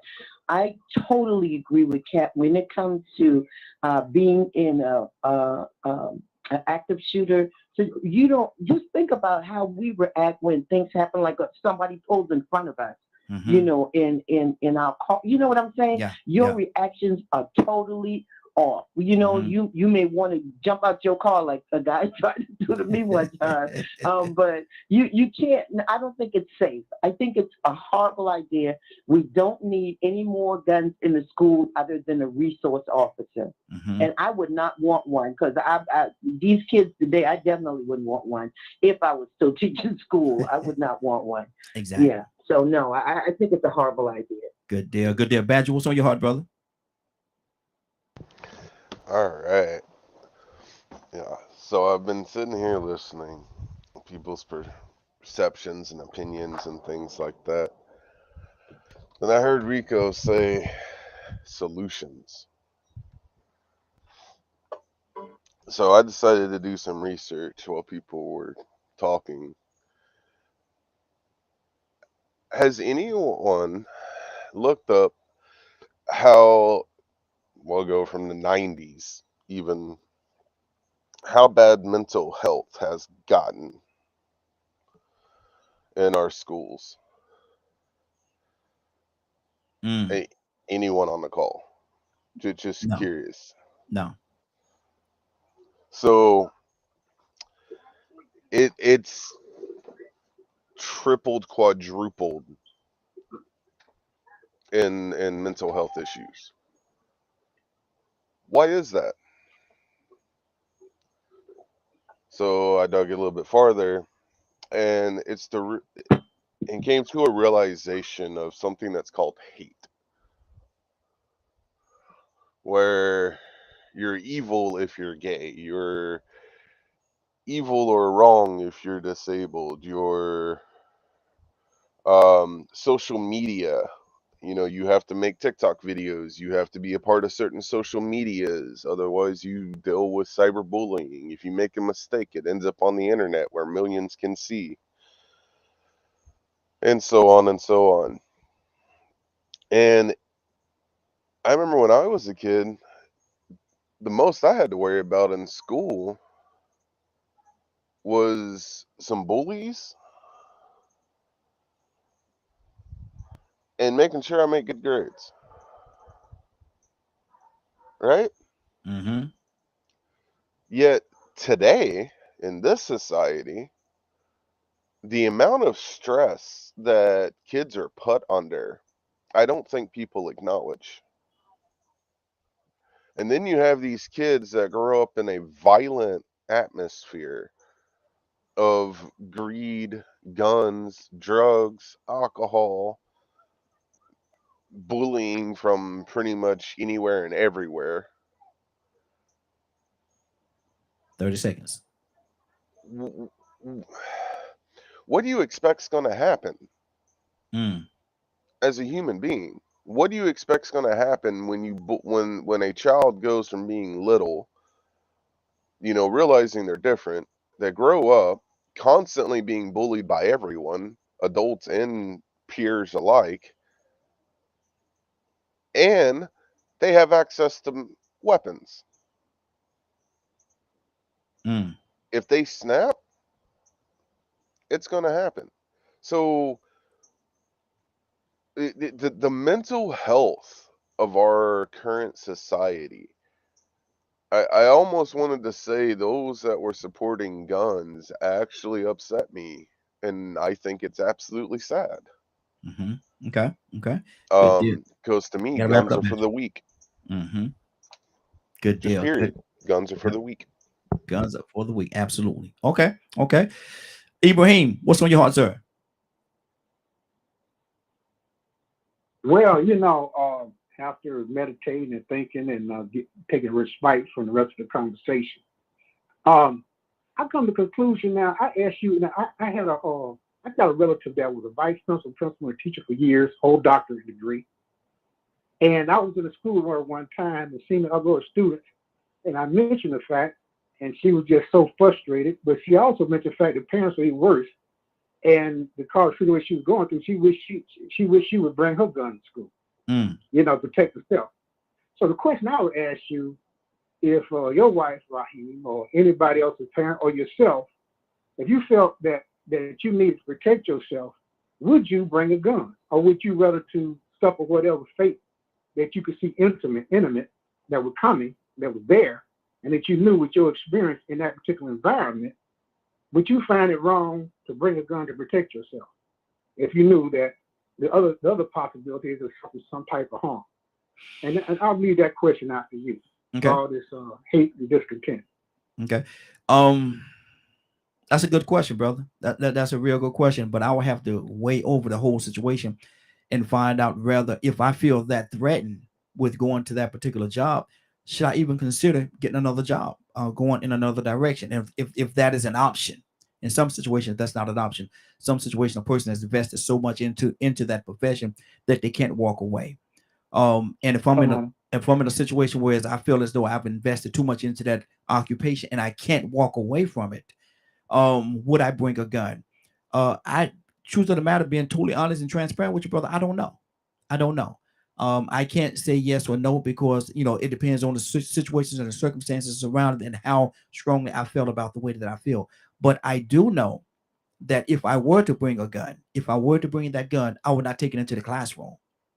I would leave it. I would probably leave it in my car and hoping that I'll be able to make it to my vehicle to get it out my vehicle, but not taking it to the classroom because Just like Doc Cat was saying, and just like Cassandra was saying, in the heat of that moment, when you have that gun and you in that situation at that particular time, you never know what your mindset is gonna be like, brother. You never know. You never know. Rico, what's on your heart? I hope I answered your question though. Rico, what's on your heart, brother? I'm gonna go back to the solutions, man. Because everything else I'm hearing isn't really accomplishing anything. It's just a bunch of good points, though, a bunch of facts and a bunch of truth. You know, I think about what Paul said. In the same world, we wouldn't do that, but evidently we are not in the same world. And how many years after Columbine does it take for you to realize that we are not in the same world? See, there's nobody more vulnerable in society than the elderly and the children. You got security that protect people from coming into jobs they don't work at, buildings. People have security for certain reasons to protect important things. But to me, the most important and most vulnerable things in society right now are the elderly people and children. So I think about the Parkland shooting. The headline read, former Portland security officer Sue Peterson charged with neglect for not entering school. Remember, he didn't run in there. And he heard that AR-15 going off. And he had a gun. But I bet if his children in there, oh boy, he'd have went in there blazing. Some probably would have came over him. Oh, my baby's in there. Let me go check this. So I look at it, like I said, out of all the things, our opinions about not wanting guns in school ain't saving none of these children. The conditions that exist now are that children are being taken advantage of in schools, not only from outsiders coming in, shooting them, but from teachers just screwing them. And I'm pretty sure nobody's more concerned about that than the parents of those children. So now I'm going to go back to an alternative solution, because that teacher thing, that soldier thing, and that police thing ain't really too much guaranteed. I'm going to go with the people that are going to care the most. And I'm going to give them incentives. Because not only can you come to the school, now you might not be in the same classroom with your child, but you're going to be in that school. That way, if you need to handle something with your child, we can come and let you know in this other classroom that you're doing security in. See, everybody got first responders. Now it seems like by the time the government to come up with another department of first responders for the school security. Because like I said, we are having to protect our teachers from the students too. So we could keep on going back and forth with why the teachers don't need guns. We done said it too many times. You could come up with 1,000,001 reasons. And like I said, some of them teachers will get the guns taken from them and used on them because they're weak. Better say it. And it don't matter. It don't matter. It doesn't matter the fact that you are weak if you need a gun. Guess what? Somebody using them. Your opinion about somebody being weak because they need a gun don't stop those kids or bring them back to life in Uvalde. So the conditions exist that weak people got guns. We need security for our children and our elderly, mainly children, since we're talking about this. And the people that are probably going to be more concerned and more adamant to protect their children are parents. So give them great incentives, job benefits. It benefits them to be involved at the school, and they also are creating incomes for families. There's so many win situations, and we still sitting up here ranting. I don't like it. I don't like it. I don't like it. Well, what's the solution? I don't threw it out there 3 times. Good deal. Let me go to Toya with a T. Toya, what's on your heart?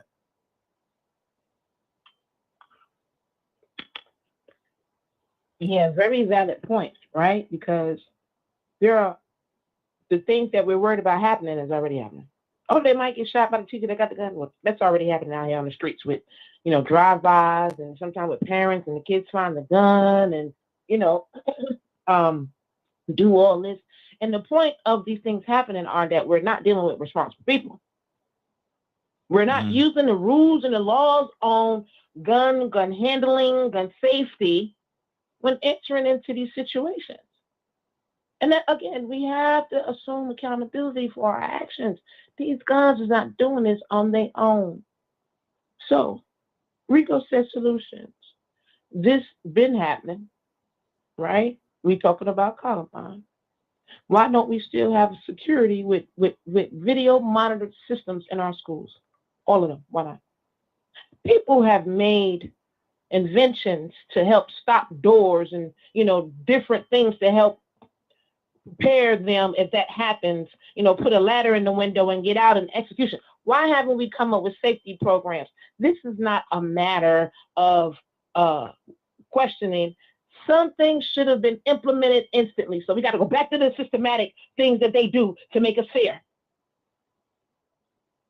Because all humans that don't want something happening again, we normally do what? Put things in play. So why don't we have something done by now?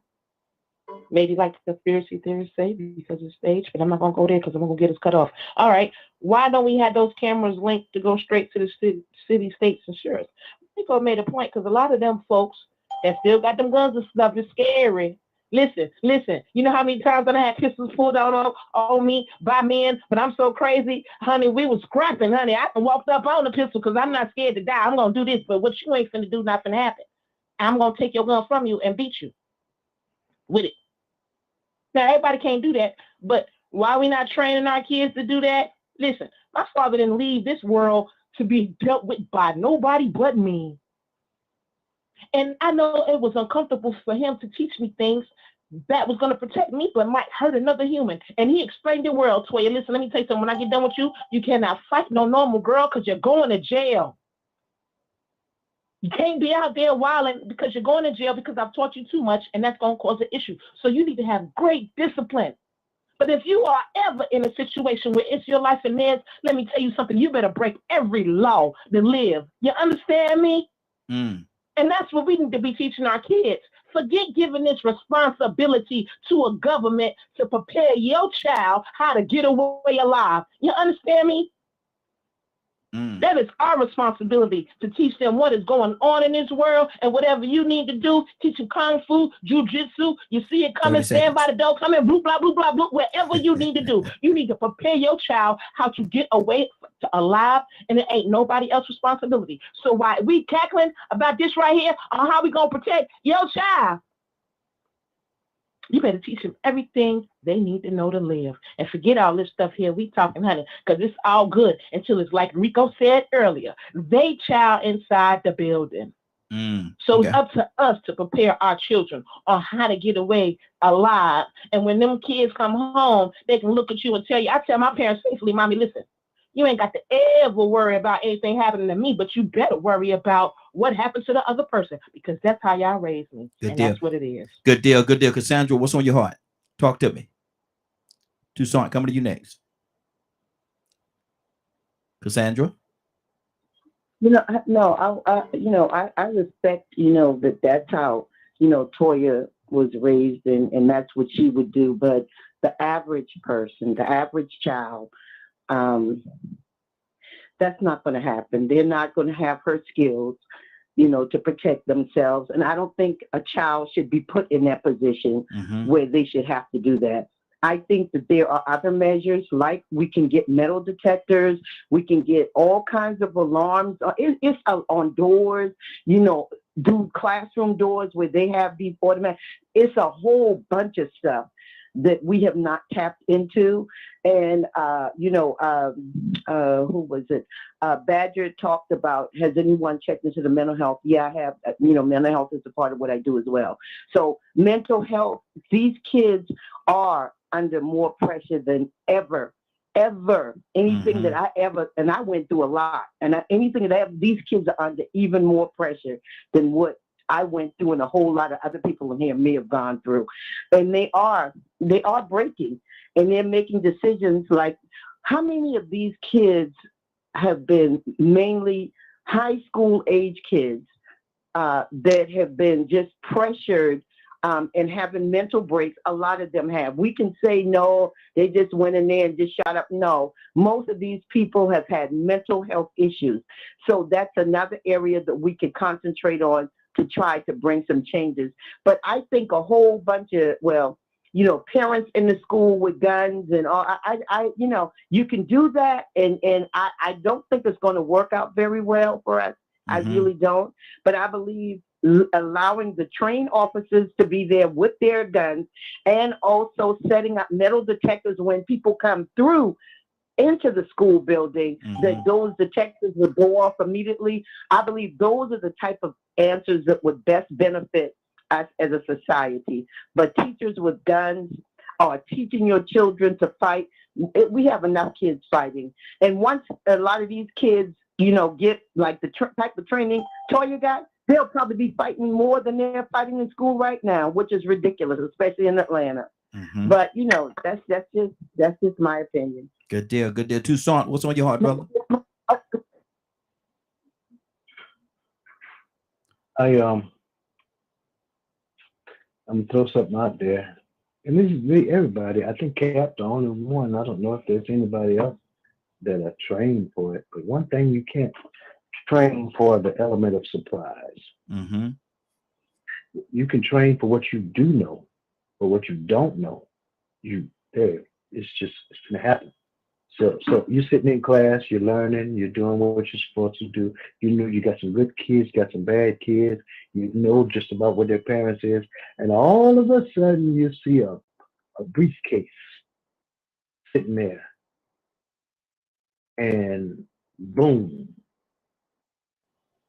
all your training is out the door because somebody planted a bomb in the place. What you gonna do? What should you have done then? I'm just saying.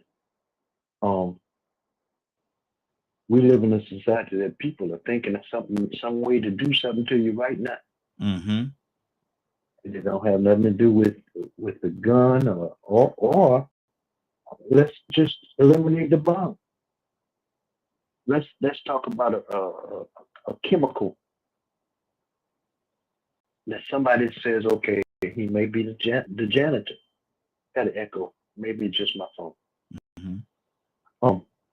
But he's a fired or a disciplined janitor, and he just so happens is an ex-military, and he knows how to put a chemical in the vent.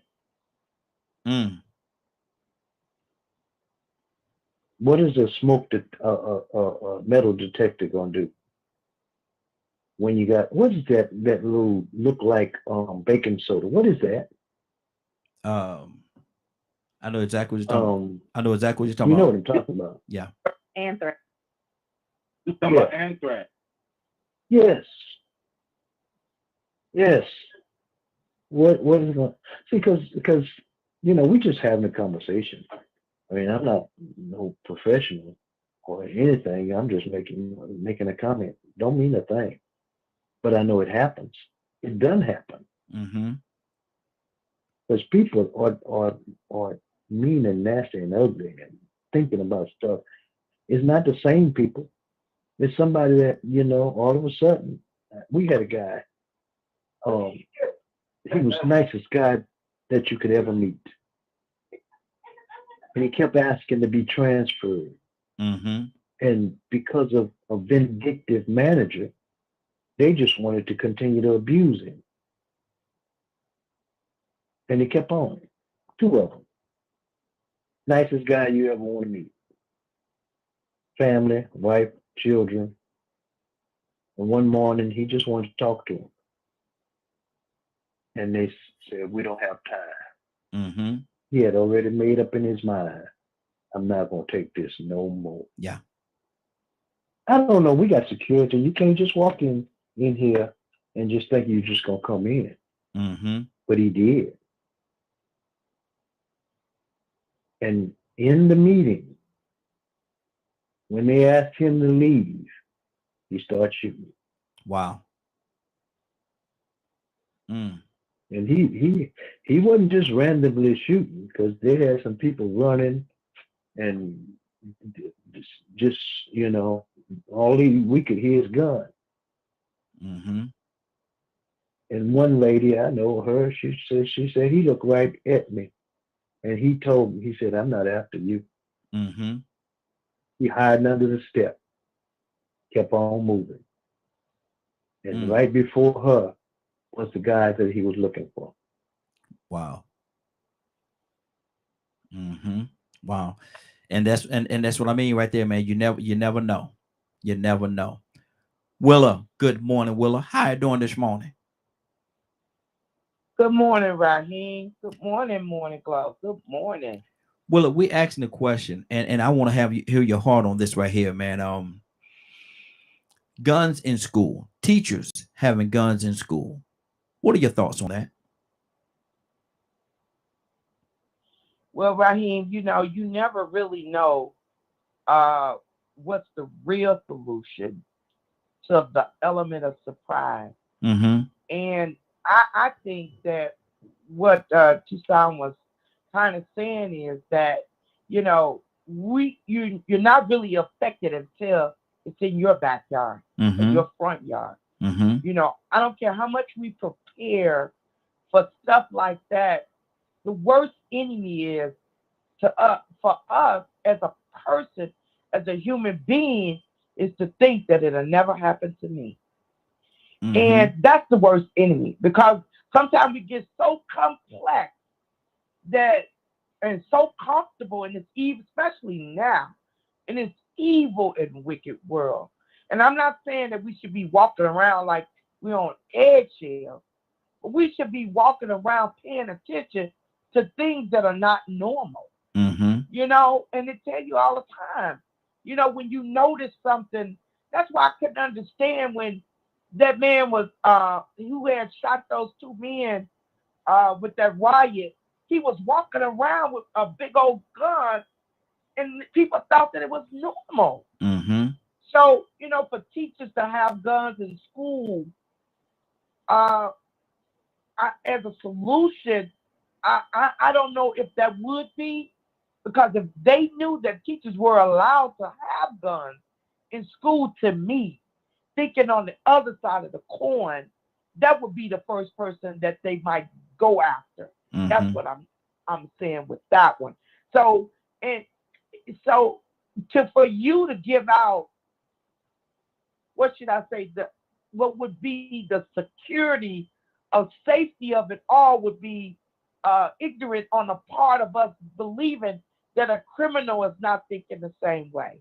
That's what I'm trying to say. Exactly. So, the knowledge of knowing that one day it could happen would be my solution to say, I'm going to prepare myself.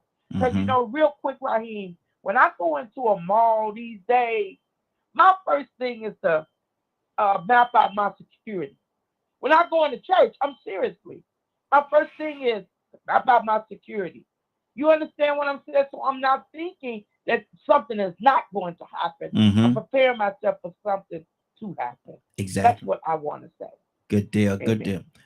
Paul, good morning, sir. How you doing this morning? Good morning. Pretty good. How are you guys doing? Hey, Sounds like we're in a heated thing here. Hey, way out Wednesday, brother. Yeah, way out Wednesday. I'm a teacher.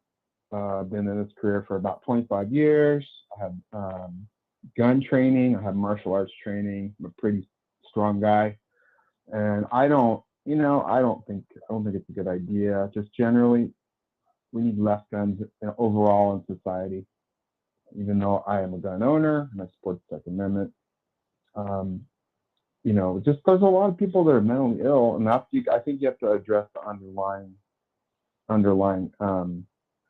what's causing people to snap. Like, people have all these extreme views. We see, look what's happening with all these Trump supporters now, because they're God made flesh is being investigated by the government. They're willing to die for him. We have people who are in cults, millions of people in this country who are in cults, all kinds. So how do we address that? I mean, if we want to stop violence, I think you got to go to the root of the problem, is that people are crazy, and God love them, God bless them. I'm sure they're not all terrible people. We got to save them somehow. They need to be saved. I don't know what else to say. I mean, somebody, a lot of people said, oh, training and training and training and training. Well, do you guys remember a couple weeks ago in DC? I was in DC a couple weeks ago, so this happened when I was there. A veteran police trainer was training one of the special police officers in the library there, the Smithsonian, and shot her. And this guy had like 30 years experience. So, you know, guns are dangerous. We know, if you don't think guns are dangerous, you don't know about guns. Of course they're dangerous. So even in the hands of somebody who is, you know, veteran, tons of experience, it's still dangerous. People are, we need to help our brothers and sisters who are crazy, that are in cults, and that's it. That's my comment. Now, you've been an educator, Paul. Are we gonna use it? Are we gonna use the verbiage crazy? Are we gonna call them crazy or call them mentally disturbed? I know. You're right. I shouldn't use that word, but you know, there's a difference between in my mind there's a difference between crazy and mentally ill. Like mentally ill is like you're not out to hurt people, but like a crazy person doesn't care. They don't care about others. But you're right. I shouldn't use that word. Okay, good deal. Rico, what's on your heart? You know, man, I hear where Paul is coming from. Yeah. Guns are bad. They hurt people. Obviously, we don't had enough experience since Columbine and even before then, even with John F. Kennedy, to see the damage that they could do. But they're here now. And it looked like they ain't going nowhere. So now we say, well, you know what? These children going through stress and they need to be trained. Well, guess what? Some parents ain't training their children to do that. We see that now. So that atmosphere exists. Well, we say, well, we need to, we keep coming up with things that shouldn't be happening, but it happened. We need to talk about mental health. Well, we know mental health has been an issue, but they ain't did nothing about it. So the conditions that exist warrant us to come up with an alternative solution. And being that we know guns are dangerous and they're bad, and we've been seeing since Columbine the people we're using, we got to make some tough decisions. Because those children should only have to be worried about coming to school and learning, and the teachers should only have to worry about coming to school and teaching. They shouldn't have to worry about all that. So like Willa said, you have to come up with some type of precautionary measures and be aware that this can exist. You just can't walk around here like a chicken with your head cut off and say, well, guns are bad, guns are bad, guns are bad. We need to get rid of guns. They ain't going nowhere. I don't need to bring it up no more. I think we all get it that guns are bad. If you feel like you need to explain that to somebody,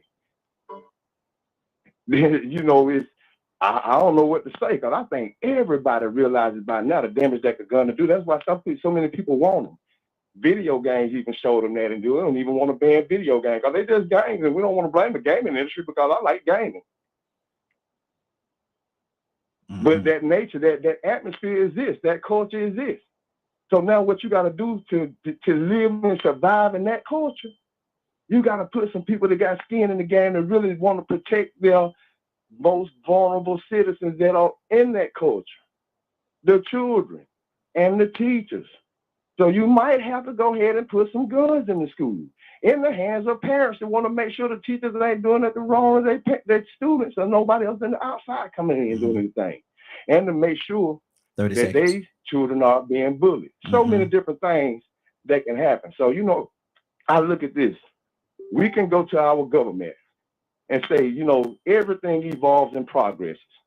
We have fire departments. We have ambulance drivers or emergency responders. We have police. We have military. All these people, first responders for aggression and for rescuing people in bad situations. And they are hired for those situations that may occur so they can be ready if they occur. And now we need to come up with another department, the Department of School and Education Security. Absolutely. And if they come up with that department and then they start pushing it to our legislators and our government officials to create funding, create a budget to pay parents to come and get employed doing that school security. Good deal. It's a win-win-win. I'm just looking for a solution because all these opinions and feelings ain't stopping nobody from getting shot in no school or bringing them back alive. Exactly, exactly. And my thing about what you just said is this right here. You didn't say, and I don't want people to miss this. You didn't say give teachers guns. You say put parents in place of teachers, and that kind of goes right along with what I was saying in a roundabout way about having more resource officers, something like this, because those parents would act as resource officers to a certain degree, and they will be there to monitor the schools, and it'll take the guns out of the teachers' hands.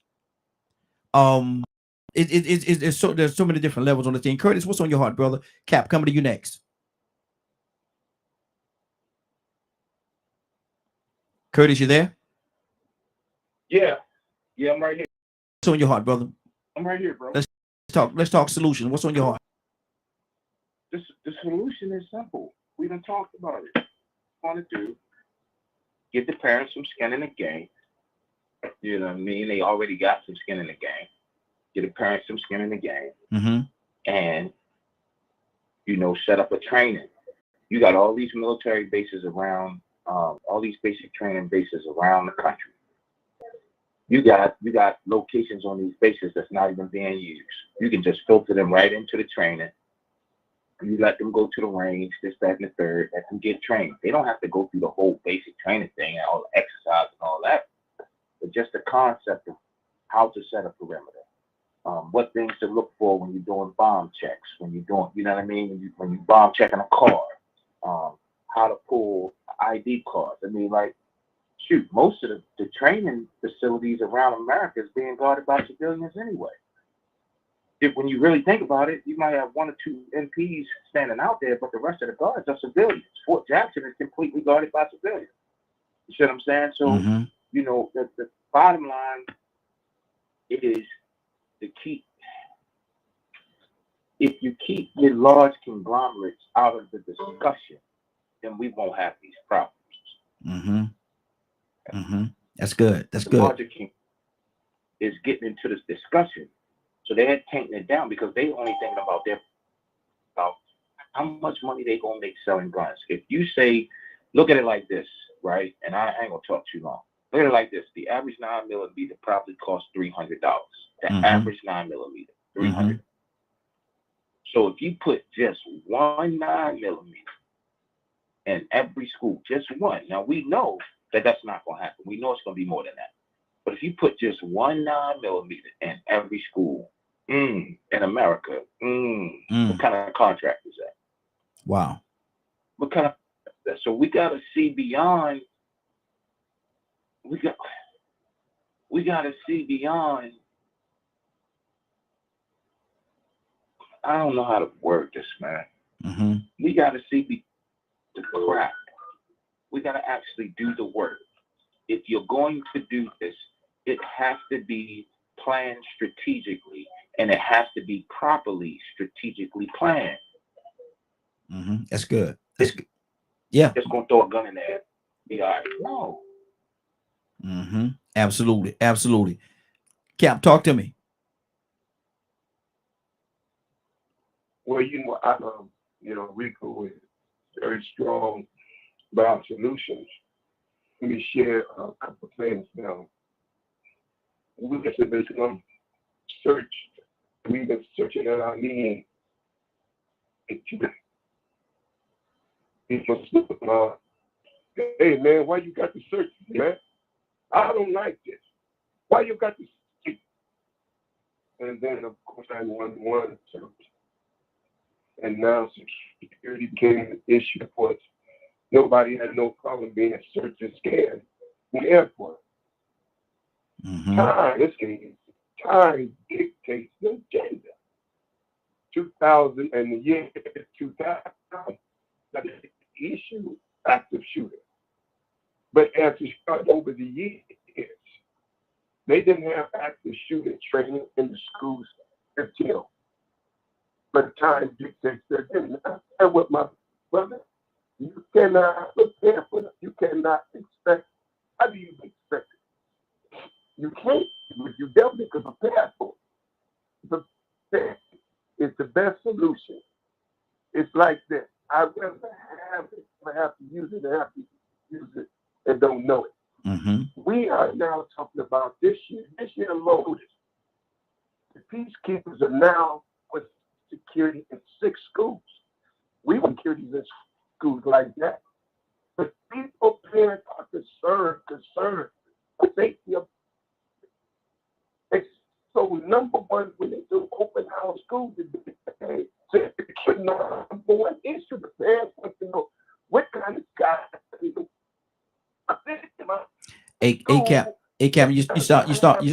Cap, Cap, it's starting to skip a little bit. It's starting to skip a little bit. Are you talking about? Are you talking? Let me hear you. Go ahead. They said, I'm not sending my kid to no school where there's no security. I believe that you should never send your children to no school if they don't have a security plan. Now, whether that security is armed or unarmed, if security is substantially qualified, then of course the teachers don't need to bring no weapon. The principal of the school we did the training said she carries a weapon, but she leave it in her car because she trusts the security. Now, I'm going to take what Rico said. You know, you have to give security to the elderly, and you have to give security to the children. You go, there's some of you that will not even go to a club if they ain't got security. Because you know, sure enough, when you walk in that club, you say, "Oh, they got security." And some people will not go to the club because they got security. Yeah. But the main thing is, we have to secure today, more today than ever. We have to look at, are you going to send your children to a school with no security? Now, I'm not with the metal detectors because in New York City, family, when I was living in New York, they had metal detectors. They did not have metal detectors, family, for active shooters. You know why they have metal detectors in New York? So that the kids do not come into school with a book bag and with a gun in their book bag. They weren't worried about the active shooter. They were more concerned about these kids having weapons coming into the school with their weapons. Now, the scenario has changed. But let me say this about active shooters. You don't know this. It ain't all the time active shooters is coming in killing people with a gun. There are active shooters, they call it active shooters, but there are those who come in with a knife. How do you know, man, if somebody in there stabbing up a lot of people? You ain't hear no gunshots. It's easy to go in schools and hear gunshots. Oh, snap, what is that? And then through your training, you can prepare to deal with that. But what if somebody ain't got a gun? They mad, they coming in, they stabbing people as they walk around. The only way you know somebody is being killed or being confronted in a very danger is one thing that is consistent, is screaming. Hollering and screaming gives everybody alert. When you hear, and people, what's going on? So it's good to be prepared. And I think with Rico said, yes, you should not send none of your children to school as a parent until, number one, if you go to open house, you got to say, what are your security measures before I send my kids to your school? And the parent must make the choice whether that security is sufficient enough for them to send their kids to that school. And I don't think they're going to come up with, say to the parents, well, the teachers got guns. I don't think that's going to go fly too well. But I think the security measures is very important. We have to protect our elderly. Today, security is the number one priority in. And today, and I know Paul is a teacher, and I'm sure he's in the martial arts. But one of the things we did at the active shooter training yesterday is that we offered all of the staff, all of the teachers, self-defense training. That is something that they don't do in the schools. They don't offer self-defense training to the teachers. Listen, you know, if you train anybody to know how to fight, because remember, active shooter is run, hide, fight. Fight is the last resort. But do you know how to fight? Do you know if somebody puts you in a chokehold, how to get out of it? So we're offering teachers and staff self-defense training. It's better to know it and never have to use it than to have to use it and don't know it. Absolutely. So I think security is a priority. I think the parents need to know what is the security measures of that school before I send my kids to school. And it has to satisfy the parents' needs. Good deal. Not the teachers' needs, the parents' needs. Absolutely, absolutely. Let me go on. Rosalind, what's on your heart, sis? I was just listening in. And this is just my opinion. I mean, everybody has their own opinion, but until you go in the classroom and actually work in the classroom, then you Mm-hmm. will probably understand where we are coming from as being teachers. As just to know that why we're saying no about guns being in the classroom. But I definitely agree we have to do something at our campus. I'm probably the only one that has experience with handguns, and because I came from working with corrections for 17 years. So out of 10 employees, I'm probably the only one, and I still don't feel comfortable with guns. Mm-hmm. I just don't. Mm-hmm. So giving me a gun in the classroom, I would be on edge all day. I would probably be on edge more about the gun than anything. But I definitely feel like something has to be done. And I agree more with what Rico was saying about having the parents to come. That is an awesome idea. But when everything come down to it, they're gonna probably force the teachers to carry a gun, point blank period. We're going to be forced to do it. I don't have a problem with it. If I have to take training to protect me, the teachers, and those babies, or my babies, I'll do it. I don't have a Mm-hmm. problem with it. Because if somebody come on our campus, I'm going to do everything in my will and power to make sure that those kids go home to their parents. Whatever I Mm-hmm. have to do, you have to be a thinker. I mean, that's another thing when you put a gun in the hands of a teacher. You have to think. Mm-hmm. Everybody are not thinkers. Yeah. So you have to, it's just like being a police officer. You have to know how to think, and a Mm-hmm. lot of people don't know how to do that. So I mean, until you go in the classroom and actually teach or actually be observed in the classroom, then you will understand why we're saying no. That's just Mm-hmm. my opinion. Mm-hmm. Exactly. That's good. That's good. Cassandra.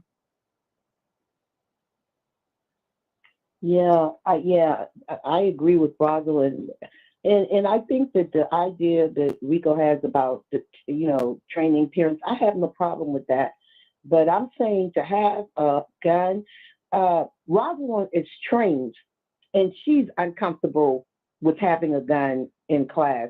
What about people that don't have? I mean, even though you put them through, but man, I believe a lot of teachers I know, they would freak out if they had to have a gun in their classroom. I mean, literally, Mm-hmm. literally. And then the kids would notice that you have a gun somewhere in the classroom, whether you ain't gonna be open carrying more than likely.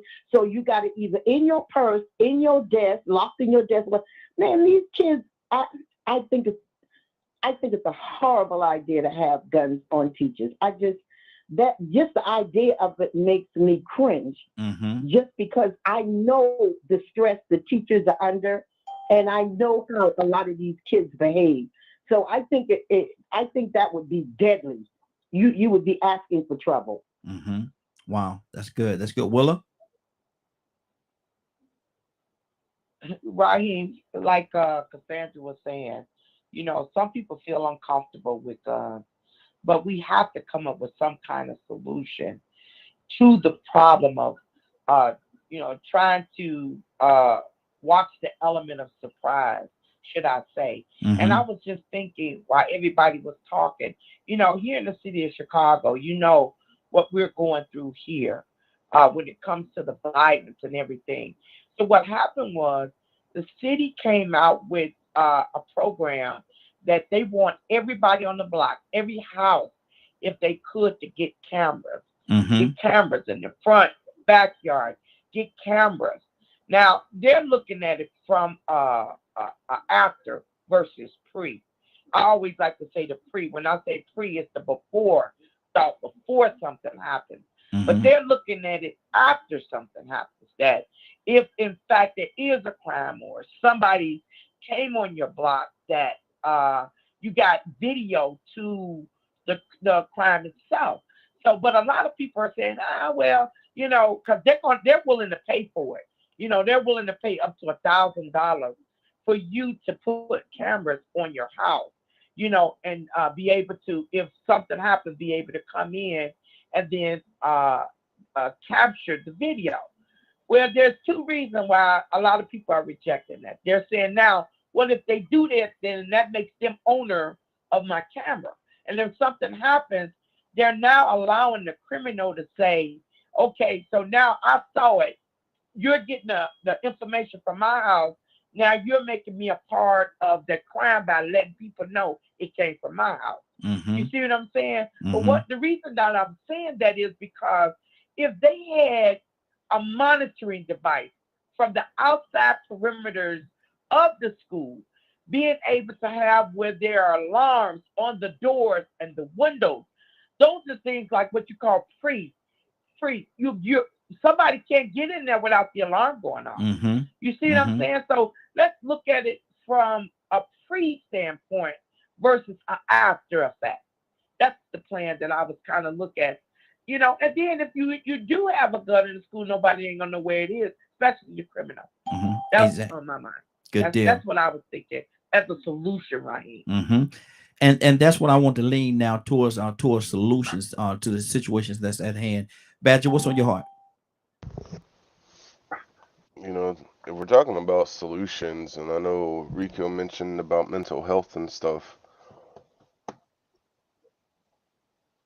how hard parents have to work to be able to take care of their kids, unless, you know, they fall in the right category and make enough money to be home when the kids are home and all that, all that typical stuff, you know.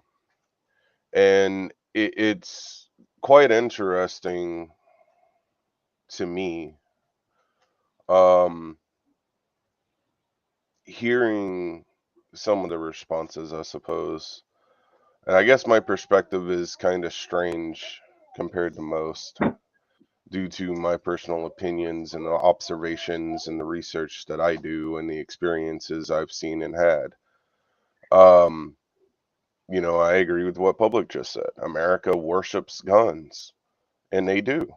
Mm-hmm. You know, I remember it, there's a reason why I say guns are for weak-minded people.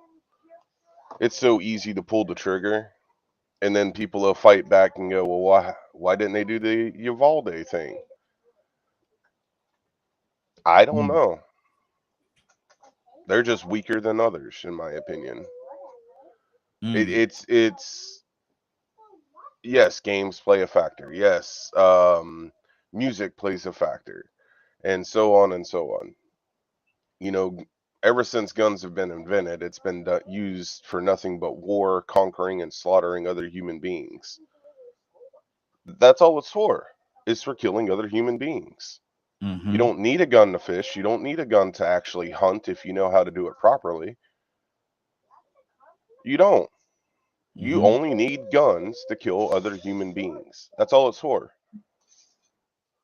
Wow. Wow. Just period. And it's sad to me how many people are so gun ho and have that slave mentality of owning guns that I think it's absolutely pathetic. Wow. Wow. 508-924-3521. 508-924-3521. Give us a call. We'd love to have your input. One more time. 508-924-3521. Give us a call. Right. We'd love to have your input. Yes. Okay, yeah, this is Ibrahim. Okay. We got me. Oh. I don't know if I echo. Well, listen, this is Ibrahim. Mm-hmm. Now, I was listening to what Rico said about getting parents involved. Mm-hmm. You know, and I've heard what people saying about this should be done in school. Now, you forget. Now, I guess people didn't hear that last school that was shot up, that school down in Texas, that elementary school, fourth graders, right? That they did have things in play. They had locked doors. They had alarm systems. They had cameras. But the fear out of one of the people that was in the office failed to lock the doors, or the guy had a way of getting into the locked doors, right? The guy that's the perpetrator, and they had a resource officer. He was taken out at the first shot. He was first one taken out. The resource officer. Mm-hmm. I know people forget that. So everything I heard up until about more parents' involvement in that was already being taken place in Atlanta. They've been had people argued against them having metal detectors in their schools. Some schools have, some schools don't. People argue against all these defensive mechanisms because of safety and security of their child, and because they stay with child for a lifetime. Some things stay with child for a lifetime. And we argued against that, but they still have them in place in school. But it seems not to work. Now the parents get more involvement with the parents, and I've seen good and bad sides to that. But it seems to be that the school don't want involvement with parents. You don't want involvement with parents because parents, everybody's not going to agree with the state means of educating people. The state has their own thing in that, right? But so self-defense, I always talk about self-defense, and I think it's ludicrous for anybody to tell me that I have some type of love or some type of death wish, being defending myself in whatever form or fashion I think. I am a victim of gun violence, and and I don't take that lightly. And my thing was I had left my gun in my truck, and I stepped out, and I didn't have my gun on me. So it was imminent that but I chose a different method rather than run away. I chose to attack. But the whole thing about it is that we have to look at this as a reality. It's a reality that we have. Things are in place. Do we try to make them better? Yes. Do we try to turn our communities into a fascist society, a police state? Absolutely not. We've talked about communism on this show. Everybody housing with cameras to identify you to be turned over to the state. To me, is just against anything about liberties that I could think of. You're talking about communism and fascism at its extreme. 30 seconds. That way everybody becomes a snitch or anybody, but still we have to say things in our community. It's community involvement. When we rely on the police force, and we rely on nobody but the police force, and we cannot allow the military to do domestic work. Any major general that we've heard from in the last 100 years is against the military taking on domestic work. They were against that in Iraq. They were against that in Afghanistan. They said we could not do that part. But yet we had such a when we had failed wars, right? So a military officer that seemed to be a preferable person, no, they're not trained for that. We have to look at ourselves in a manner that we look at ourselves as human beings, and human beings would do what human beings would do. And to really look at what's going on and detain that, because of the politics of the world right now. Right now, what's going on while we're talking about our personal issues and minor things in our community, and these are minor things community we're talking about, that we're talking about an imminent war, and people are telling you they're going to fight. People are going to tell you they want a war. People are going out there committing violence about a war, and committing violence and advocating a Wrap it up for me, government, a violent change of government, and we're going to ignore them. But yet, this is the way of the world. So. Are we going to keep dealing with these issues that have already been done, and keep doing the same thing over and over again, keep the same results? Are we going to move forward now to start dealing with the problem at hand? Good deal. Good deal. And that's hold on, Ibrahim. At large. Okay, good deal. Good deal. Let me go to Bishop. Good morning, sir. How you doing this morning? Man, I'm blessed this morning. How you doing? Hey, blessed as well, brother. What do you think about, and you are prior law enforcement as well. So tell me your stance. What do you think about teachers having guns in the classroom? Oh, man. Yeah. I don't know if anybody would really particularly like that. I don't have a problem with the teachers having weapons in the classroom. I look at the fact, man, with all the violence going on in the world today, and the kids or individuals are going to these schools, someone needs to be able to protect these children if they get past the first line of defense. The teachers themselves should be properly trained, though, and make sure they have the right temperament, because you don't want the teacher just because he has a gun but doesn't know how to maintain his composure. When a child acts up in the class and be disrespectful, they don't want to put the gun out on the child and shoot them. But I do think that some teachers should be able to, not every teacher in every classroom, but certain designated ones. But these got to be ones who are also fearless, who's willing to offer themselves as a true sacrifice to protect others. Bishop, let me pause your time. I'm gonna pause your time for a second on that. I'll pause your time. I want to ask you a question. How do you gauge which one is qualified in comparison to which one is not? And how do you know? We talked earlier about two-part course, and we talked earlier about when you're actually in the heat of the moment. Some police officers that's trained every day, sometimes they'll freeze in the heat of the moment. So how are we to say that the teachers won't do the same thing? Starting your time back up. Okay. Well, that'd be hard to ascertain, or to figure out who. Just anybody, because every teacher doesn't want to carry a gun. Mm-hmm. A lot of people are afraid of guns. Mm-hmm. And you said something that's so true. There are some officers, men and women, who get on the force, who really are not as courageous as you would think or should be to protect those individuals. So, I really couldn't even, I don't know how I can even answer that one, my friend. That was a great question, but I don't know if I can answer that one to any end. But I do know that individuals that do carry guns to protect themselves are also inclined to help protect others. Mm-hmm. Those who don't think on others, just only focus on themselves, are the ones who overreact when incidents take place. Me being a military guy and a police officer, I was taught in both areas how to be able to protect and serve, but yet don't overreact. And that's me. So everything I do, I give all the praise to God that He allowed me to be who I am. But in our society today, question is, I really do think that certain teachers should be allowed to have a gun in their class to protect their children. Okay, good deal. Tori, you want to talk to me, sis? Yeah, solutions. Should we dare to hire and allow it to be more sensitive to hire and put in teaching positions previous military experience individuals or security? Can we get something linked up with national security if it's really that much of an issue, where with our satellites and with our visual items to be able to look outside, to be able to see someone and identify that as a weapon? I know they have a machine in the airport that can identify a weapon, but like Willis said, have some cameras shooting outside, and if someone coming towards the building within 100 or something degrees, you need to be able to dissect what they got, a bag or something like that. And if we should have security inside of our schools, that should, with what they do, trained in a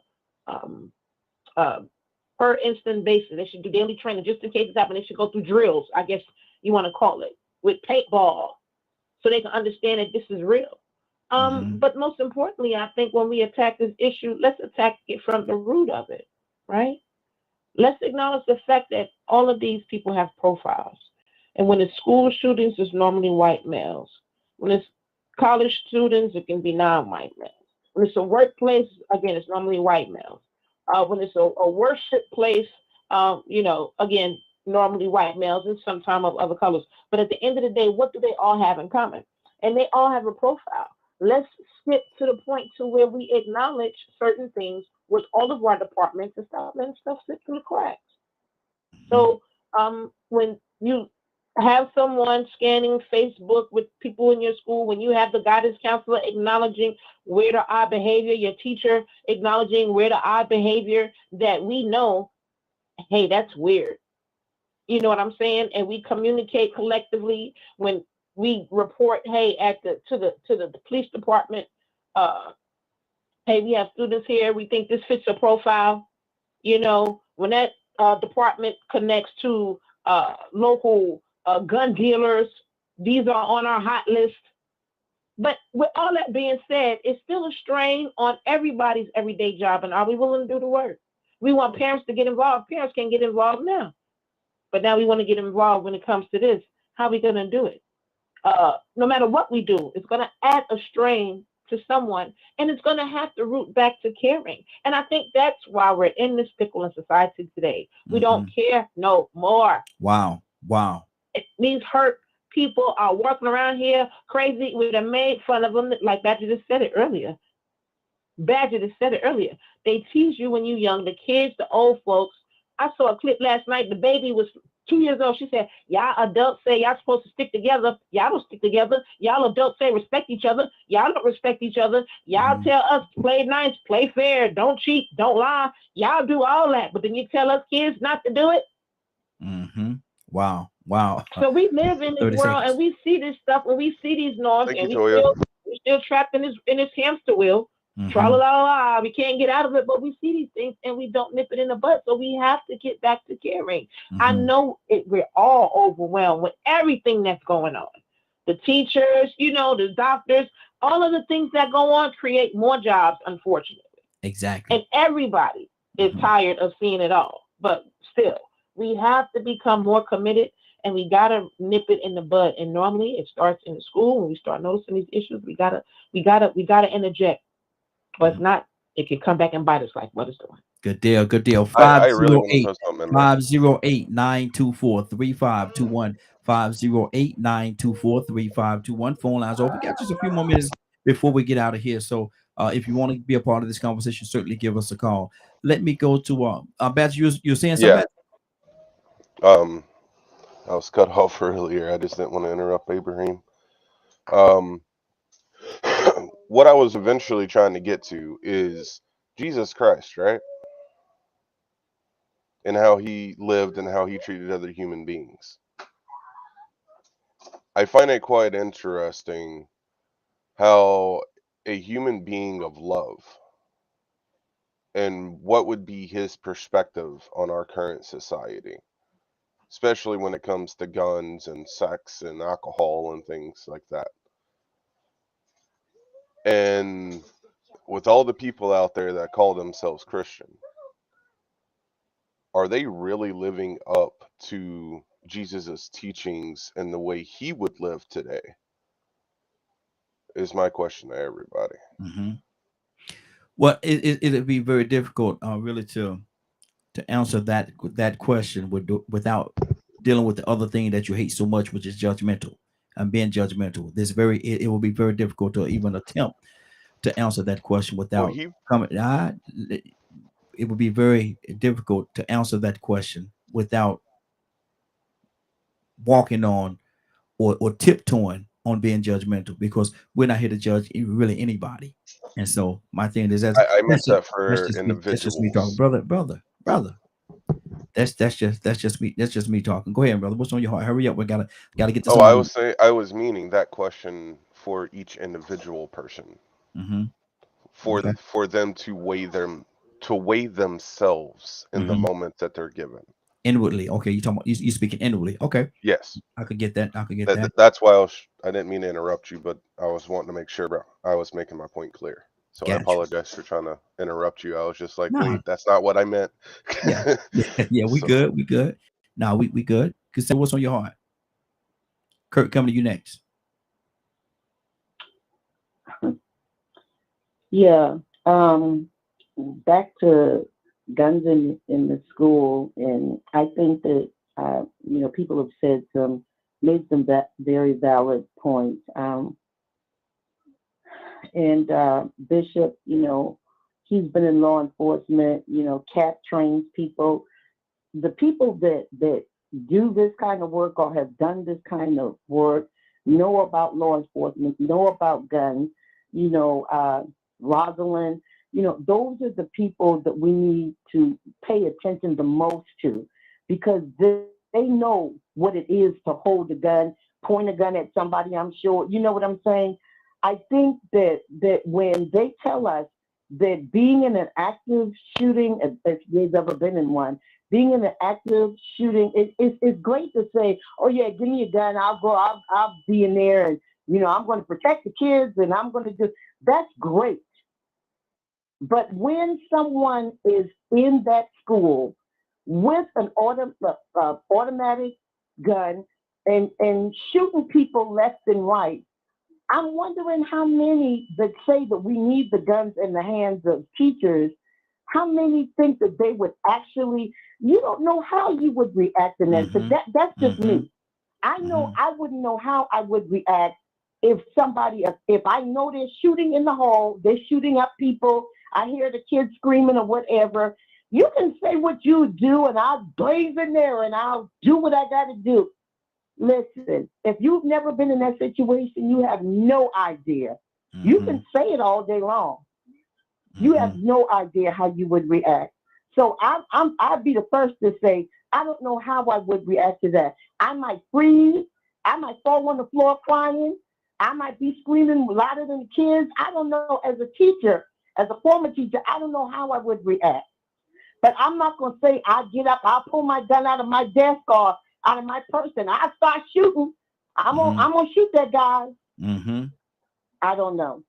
So Cassandra, that wouldn't be a good look. You talking about you in there screaming louder than the kids now. That won't be. I be screaming louder than them kids. I mean, I'm just being honest. I don't know how I would react. That's not and I consider myself a pretty tough cookie. I might be in there hollering, the kids hollering, I'm hollering too. I mean, I'd be blocking the door and stuff, but I'd be hollering just like they are probably. Lord. Now I said I was gonna come to somebody. I can't remember who I said I was gonna come. Normally I write it down. Who I said I was gonna go to next. Okay, let me go to Tucson. I can't remember. I said I was gonna come to somebody next. I can't remember who I said, but Tucson. Since you was coming to me next, right? Okay, go ahead, Kurt.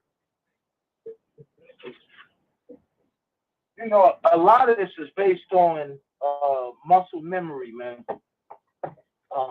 One of the things that make our military one of the best militaries in the world is the level of training creates a certain muscle memory.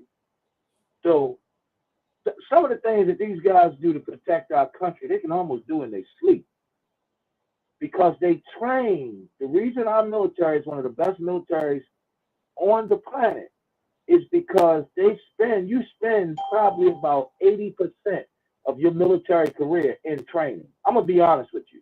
It's not all you downrange, you in combat and da. No, you spend 80% of your time in training, probably 10% of your time relaxing, and the other 10% of your time actually in an actual combat situation. But it's muscle memory. You know what I mean? And at this point, what harm is it going to do to establish a new public safety entity that provides jobs to the community, that helps folks feel like they are part of the community for which they live? They're part of the safety, the safety, the concern, the advancement, the community development, that they're working as a part of that community for which they live. Unless there's a push not to create that community. But what's wrong with that? I can't see it, bro. I can't see it. And to ask a teacher to have an additional duty, which is carry a pistol, I'm going to tell you, that's just crazy. That's fool, now. Wow.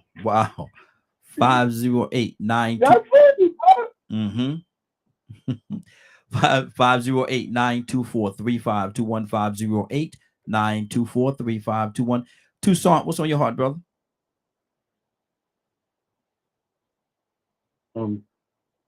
I would hate to hear of the next move when we would have a teacher that has children, maybe husband, good family, love children in the classrooms and the environment or the society we have today, and they give them a gun, train them,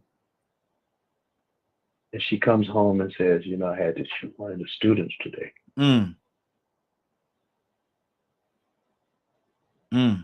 Because these students, I'm not talking about the ones that want to learn. I'm talking about the ones that, you know what kind of kids we got. We see, not all of them. Yeah. So it starts at home. It starts with training. You could put the devices in school, but the results of our actions, that's what we have to be concerned with again, so you'll have another problem. I wouldn't, it would be good. I mean, how long does it take to train one military soldier? And then they train him very well. And he goes on the battlefield and he comes back and that's not a bad, well, I guess it is a bad word. He comes back disturbed. I wanted to say crazy as a Betsy bug. A Bessie bug. I don't even know what that is, brother, but yeah, I'm with you. Yeah, you got to be in the deep, man. Yes, sir. Yes, sir. Yes, but comes back disturbed because he didn't feed his soldiers, shot down, cut head, cut off, and he comes back and he's just crazy as all get out. I mean, that's just exactly. That's good. That's good. Man, we got a lot going on. Let me go to him. We're gonna go to Paul, then we're gonna go to Cap. Paul, what's on your heart, brother? Yeah, I agree with Donald there about the military. There's some downsides of that. Veterans have a high rate of PTSD and depression and all these different things. Not obviously not all, but so how are you gonna weed those people out? I'll go back to my original thing is more guns, not good. If we're talking about solutions, then there's political solutions where you have to get laws passed to limit access to guns to people that shouldn't have them. That's one. But like on something that we could all do, I think is just embody what Christ taught. I think that's something that each of us could do. That's what all of us should do. Because what else can't we're individuals. We don't have that much power as an individual, but we do have the power to be kind to people and help people who need help. So all of these mentally ill people, that kid in Texas, the guy, all these Trumpers and all these extremists, I think we have to try to reach out to them and get them on the right path. But I appreciate the conversation. Always a lot of great comments on the show. So have a great day. Hey, you do the same, brother. Appreciate you. Cat, what's on your heart? Well, I think that when they talk about military training, these soldiers are taught to kill. They're not taught to wound. I think that's always the concern, and I'm sure the bishop can agree with me. Every time there's a controversial shooting with the law enforcement, with some member of the community, the first thing the community says, well, why didn't you wound them? Why didn't you shoot them in the leg? Why didn't you shoot them in the arm? Well, law enforcement are not taught to specifically target a certain part of the anatomy. They're taught to eliminate that threat by any means necessary. Now, it's up to the individual officer if he chooses to do that. But that's not a requirement. Now, we talk about teachers who have no training to understand. Do you know how to wound somebody?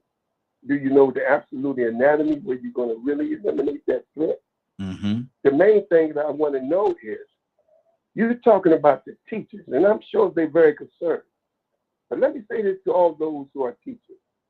You have the awesome care to take care of the safety of those students that's in your care. But I think the parent should have the authority to be able to dictate to any teacher whether they want that teacher to have a gun.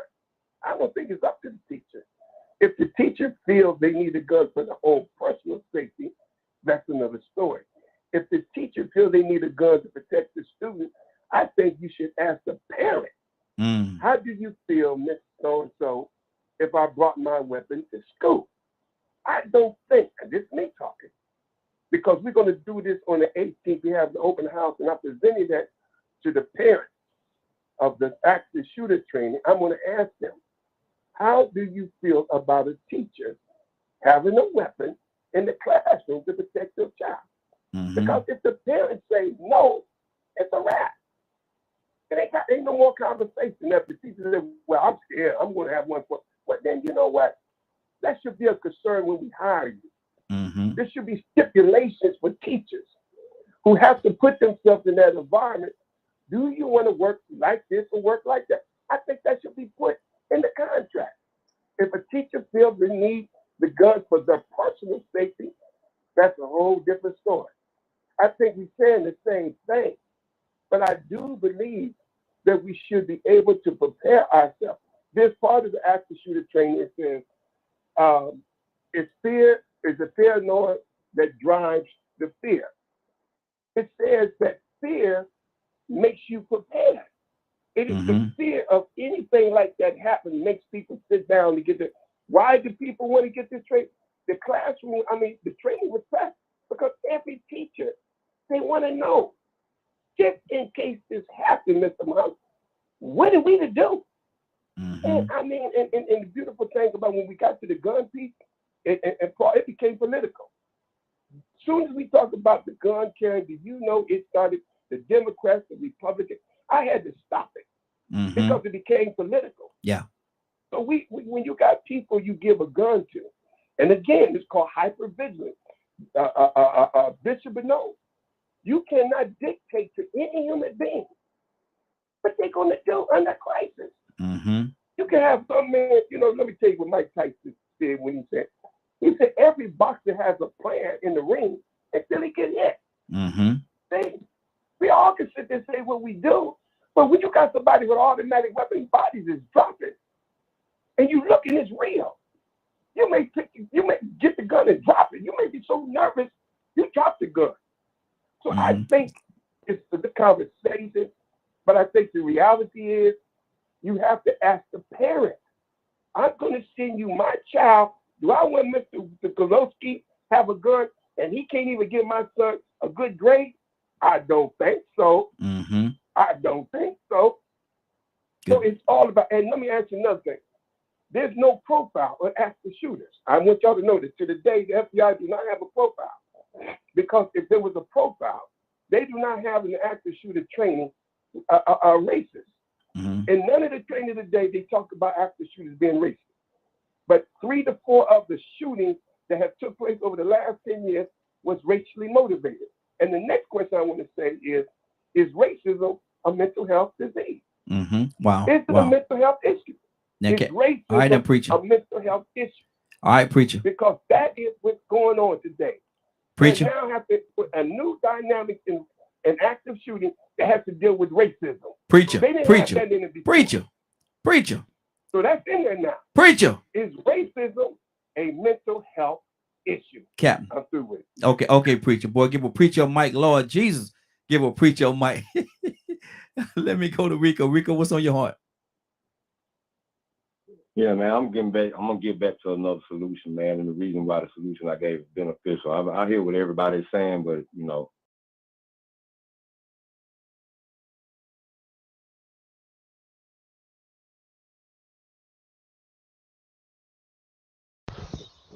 Looks like they froze up. They will be back in a moment as he gets everything reset. One of the things that, I was mentioning earlier, which also it's wild to me and always will be. It's what are the kids learning from us adults? And why have things gotten so skewed? People are struggling at home, people are struggling in communities. There are money issues, health issues, mental health issues across the board. And what are we as the American people going to do about it? They're literally not. There are things that should be helping us that we have to constantly fight for every day just to get access to. No matter how hard some of us work, it's never enough. And that messes with people's mental. It bogs things down, it interrupts interactions. People get tired, they're emotional, they're stressed out. It's, in this day and age, who isn't really stressed out? You got parents, you got kids, you got grandparents. Every time you turn around, there's some nasty, drastic thing going on. There's a politician behind some kind of nonsense. There's lies and deceit everywhere on social media. What are we to do? Good deal, Badger. Appreciate you, brother. I see you kept it going. We got here for a second, but we're back. Rico, finish your thought, brother. Well, I was where we got kicked out of it. Right toward the beginning. Cons. Oh, at the beginning. Okay. There are pros and cons to everything, man, and you got an echo real bit. That's just terrible. Oh, okay. It might be let me see. Let me turn this off, turn it back on. Give me 1 second here. This might rectify the situation. All right, try it now. Is that better? I see. See, in this reality we live in, an active shooter is not going to even be thinking about the God that we're saying that each of us individually needs to have in us, especially if they're mentally ill. So we know that atmosphere is this. We know the guns is this, and we know that this is a situation and a condition that's going on with crazy people. So now we say that we want to train the children to be able to defend themselves. I can imagine a preschooler being able to defend themselves against an active shooter with an AR-15. I can't imagine a third grade, maybe high school. So now I still go back to the point of what I said about the teachers, because we already found out and acknowledged in the first hour that military and police probably wasn't option, former military people. Then we came back and we did it again. But I think about how we can kill two birds with one stone. And with those parents in that school being trained for 8 weeks or whatever, that would kill 10 birds with one stone. I hear teachers say that they wish parents were more involved. Well, what better way to get a parent involved than to employ them with a well-paying job, a desirable job with a title, sanctioned by the government as a first responder program to protect their own children. You can have positive impacts and negative impacts, both unintentional and intentional. Now, I think there are so many more positives that could come from a government division that is securing education facilities and protecting the children that are being educated. I think there's so many pros to that you will create a new trend, you create a new atmosphere, you create careers, you create an opportunity for families to improve themselves financially. You give an opportunity for parents to actually be involved in the school and not have to worry about the stresses of finding a job outside of school. Wow. Because some of our jobs keep us from our children. So now you're killing two birds with one stone. Good deal. You got children assisting the teachers. Parents assisting the teachers. You got parents being a presence amongst students, and then you also got parents being available in case you need to talk to them about their students. And then they got a financial incentive. Good deal. Good deal. Now you will soon find other parents that will start saying, "Hey, you know what? I wouldn't mind doing security at that school. I would be able to actually be around my child, make an income, and then not have to worry about going to another job that's taking me away from my child. If there's any kind of thing goes on with a school conference or something, I'm there." So there's so many, like I said, you kill so many birds with that one stone. And I think there'll be so many more, and I'm going to say positive, unintentional impacts contributed that comes from students, from teachers being the security in the school, that it will be pretty, I'll say it will probably diminish the numbers of violence in the acts in school, even with being able to have them now to monitor if students and teachers are having inappropriate relationships. Good deal. Good deal. We got to get out of here. I want to go around real quickly, everybody. We're not going to do the 3-minute thing real quickly. If anybody have anything they want to say on this topic before we get out of here, man, who would like to say something? Anybody? Okay. Bishop, I'm calling you out. Bishop, you there? Bishop, wake up and go to sleep. Wake up and go to sleep. All right. Well, everybody, I think everybody's in a good place with this conversation. Rather we solve the problem, I think we dug into it very deeply. I think we know that it is an issue that's going on with these school system. I think that everybody can acknowledge that it is an issue. Rather there's guns in the school, outside of schools, around the school, more resource officers. Something have to happen. Something have to happen to make sure that when our children leave our homes and go into these school buildings, we can feel a little more secure in the fact that they're gonna make it back home and not become victimized by somebody that is outside of their minds. I see it in that way. Someone that's outside of their minds. Rico, what's going on at 3 o'clock today, sir? If you missed today's broadcast or would like to see or hear the rebroadcast in its entirety, you can tune in at www.dkmmediagroup.com at 3 p.m. Eastern Standard Time. Good deal, good deal. Toya with a T. Anything on your heart, sis? Toya with a T. You there? Everybody might be away from their phone, but I know somebody who is here. I know somebody that's here. Rico, I know somebody that's still here.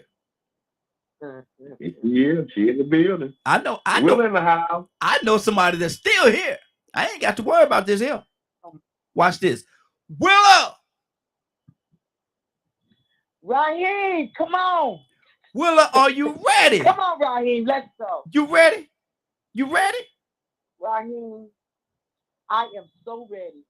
Well, I am so ready to receive the word of God. Come on, Raheem. You know what, Willa? You know what? Let's go. Let's go. Let's go, Raheem. Let's go into his throne this morning. Let's go into the throne of grace this morning, asking for some wisdom on this subject, Lord. Father, first we want to just thank you. Thank you, Lord, for allowing us to get up to commune one to another. And Father, we're trying to come up with solutions, Lord, but we know that you already have them because the Bible says that there's nothing new under the sun. So, Father, we're asking you to help us. Help us, Lord, to continually protect our children as they go to school, Lord. I'm asking you to keep the Holy Spirit surrounded around them, giving their parents the peace and the understanding to believe, Lord, that you are there protecting their children. I'm asking you, oh Lord, I'm asking you in the name of Jesus, Lord. Father, you said that we have not because we ask not. Father, I'm asking you to put prayer and allow them to put prayer back in the schools, Lord, because we know that where there is prayer, you are there. Father, I believe it in the name of Jesus. I'm asking you to do this, Lord. I believe that you can do anything but fail. Yes, Father, I believe that it's already done. Yes. I'm trusting you and standing on your words and your promises. I thank you, oh Lord. I thank you for this day, oh Lord. I'm asking you to keep and touch each and every last one that's on this line, Lord.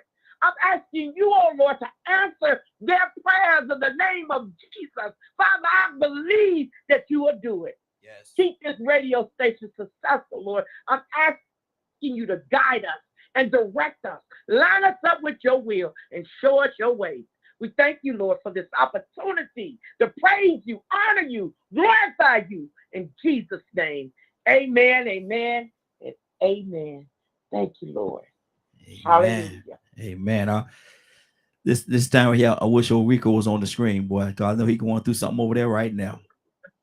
Man, look, I was just sitting here thinking, man, you might have did the hiring, but I'm glad I did the referral. Now all we got to do is get you to pay this woman. She need to get paid for it. I mean, man, that passing, you can't beat it. Exactly. Well, what's your cash out? No, Raheem, I'm good. Good? No, I'm good. Okay. I'm good. What I do for the Lord, I do it for the Lord. There you go. Okay. I do it for him each and every day. I thank God, Raheem. I don't want to be like the rest. Mm-hmm. Can I put it out there like that? Come on. Amen. Amen. Amen. Wow. I don't even think it's enough money. It ain't enough money you could pay that kind of passing, man. Mm-hmm. Mm-hmm. Exactly. Cassandra, what's on your heart, sis, before we get out of here? Cassandra, you there? Yes, nothing. Thank you so much. Good deal. Good deal. We're about to get out of here, man. I want to thank everybody for joining us. Now, it's been a great broadcast. I want to thank everybody for joining us. And more than that, I want to thank you for allowing DK and Media Group and the associates and the Morning Glow for being a part of your morning. It is now 10:07. You're about to exit the Morning Glow. But before you go, I want you to do me two favors, if you will. One, I want you to continue to pray for us because we're certainly praying for each and every one of you. Number two, why this is real simple. I want you to go out there, find somebody, and give them a hug because you never know. It could be the only hug that they get, or it could very well be their last. Love you, and ain't nothing you can do about it. Have a great day and a better tomorrow. And then we shine some of this light on you from the Morning Glow. Take it out there into this wicked and cruel world that we live in, and let your light so shine. If you get an opportunity, give somebody some love. You just might find some love in return. Won't that be a beautiful thing? Have a great day. Take care of each other. And please, please, please be blessed. See you tomorrow. If God say the same, have a great evening.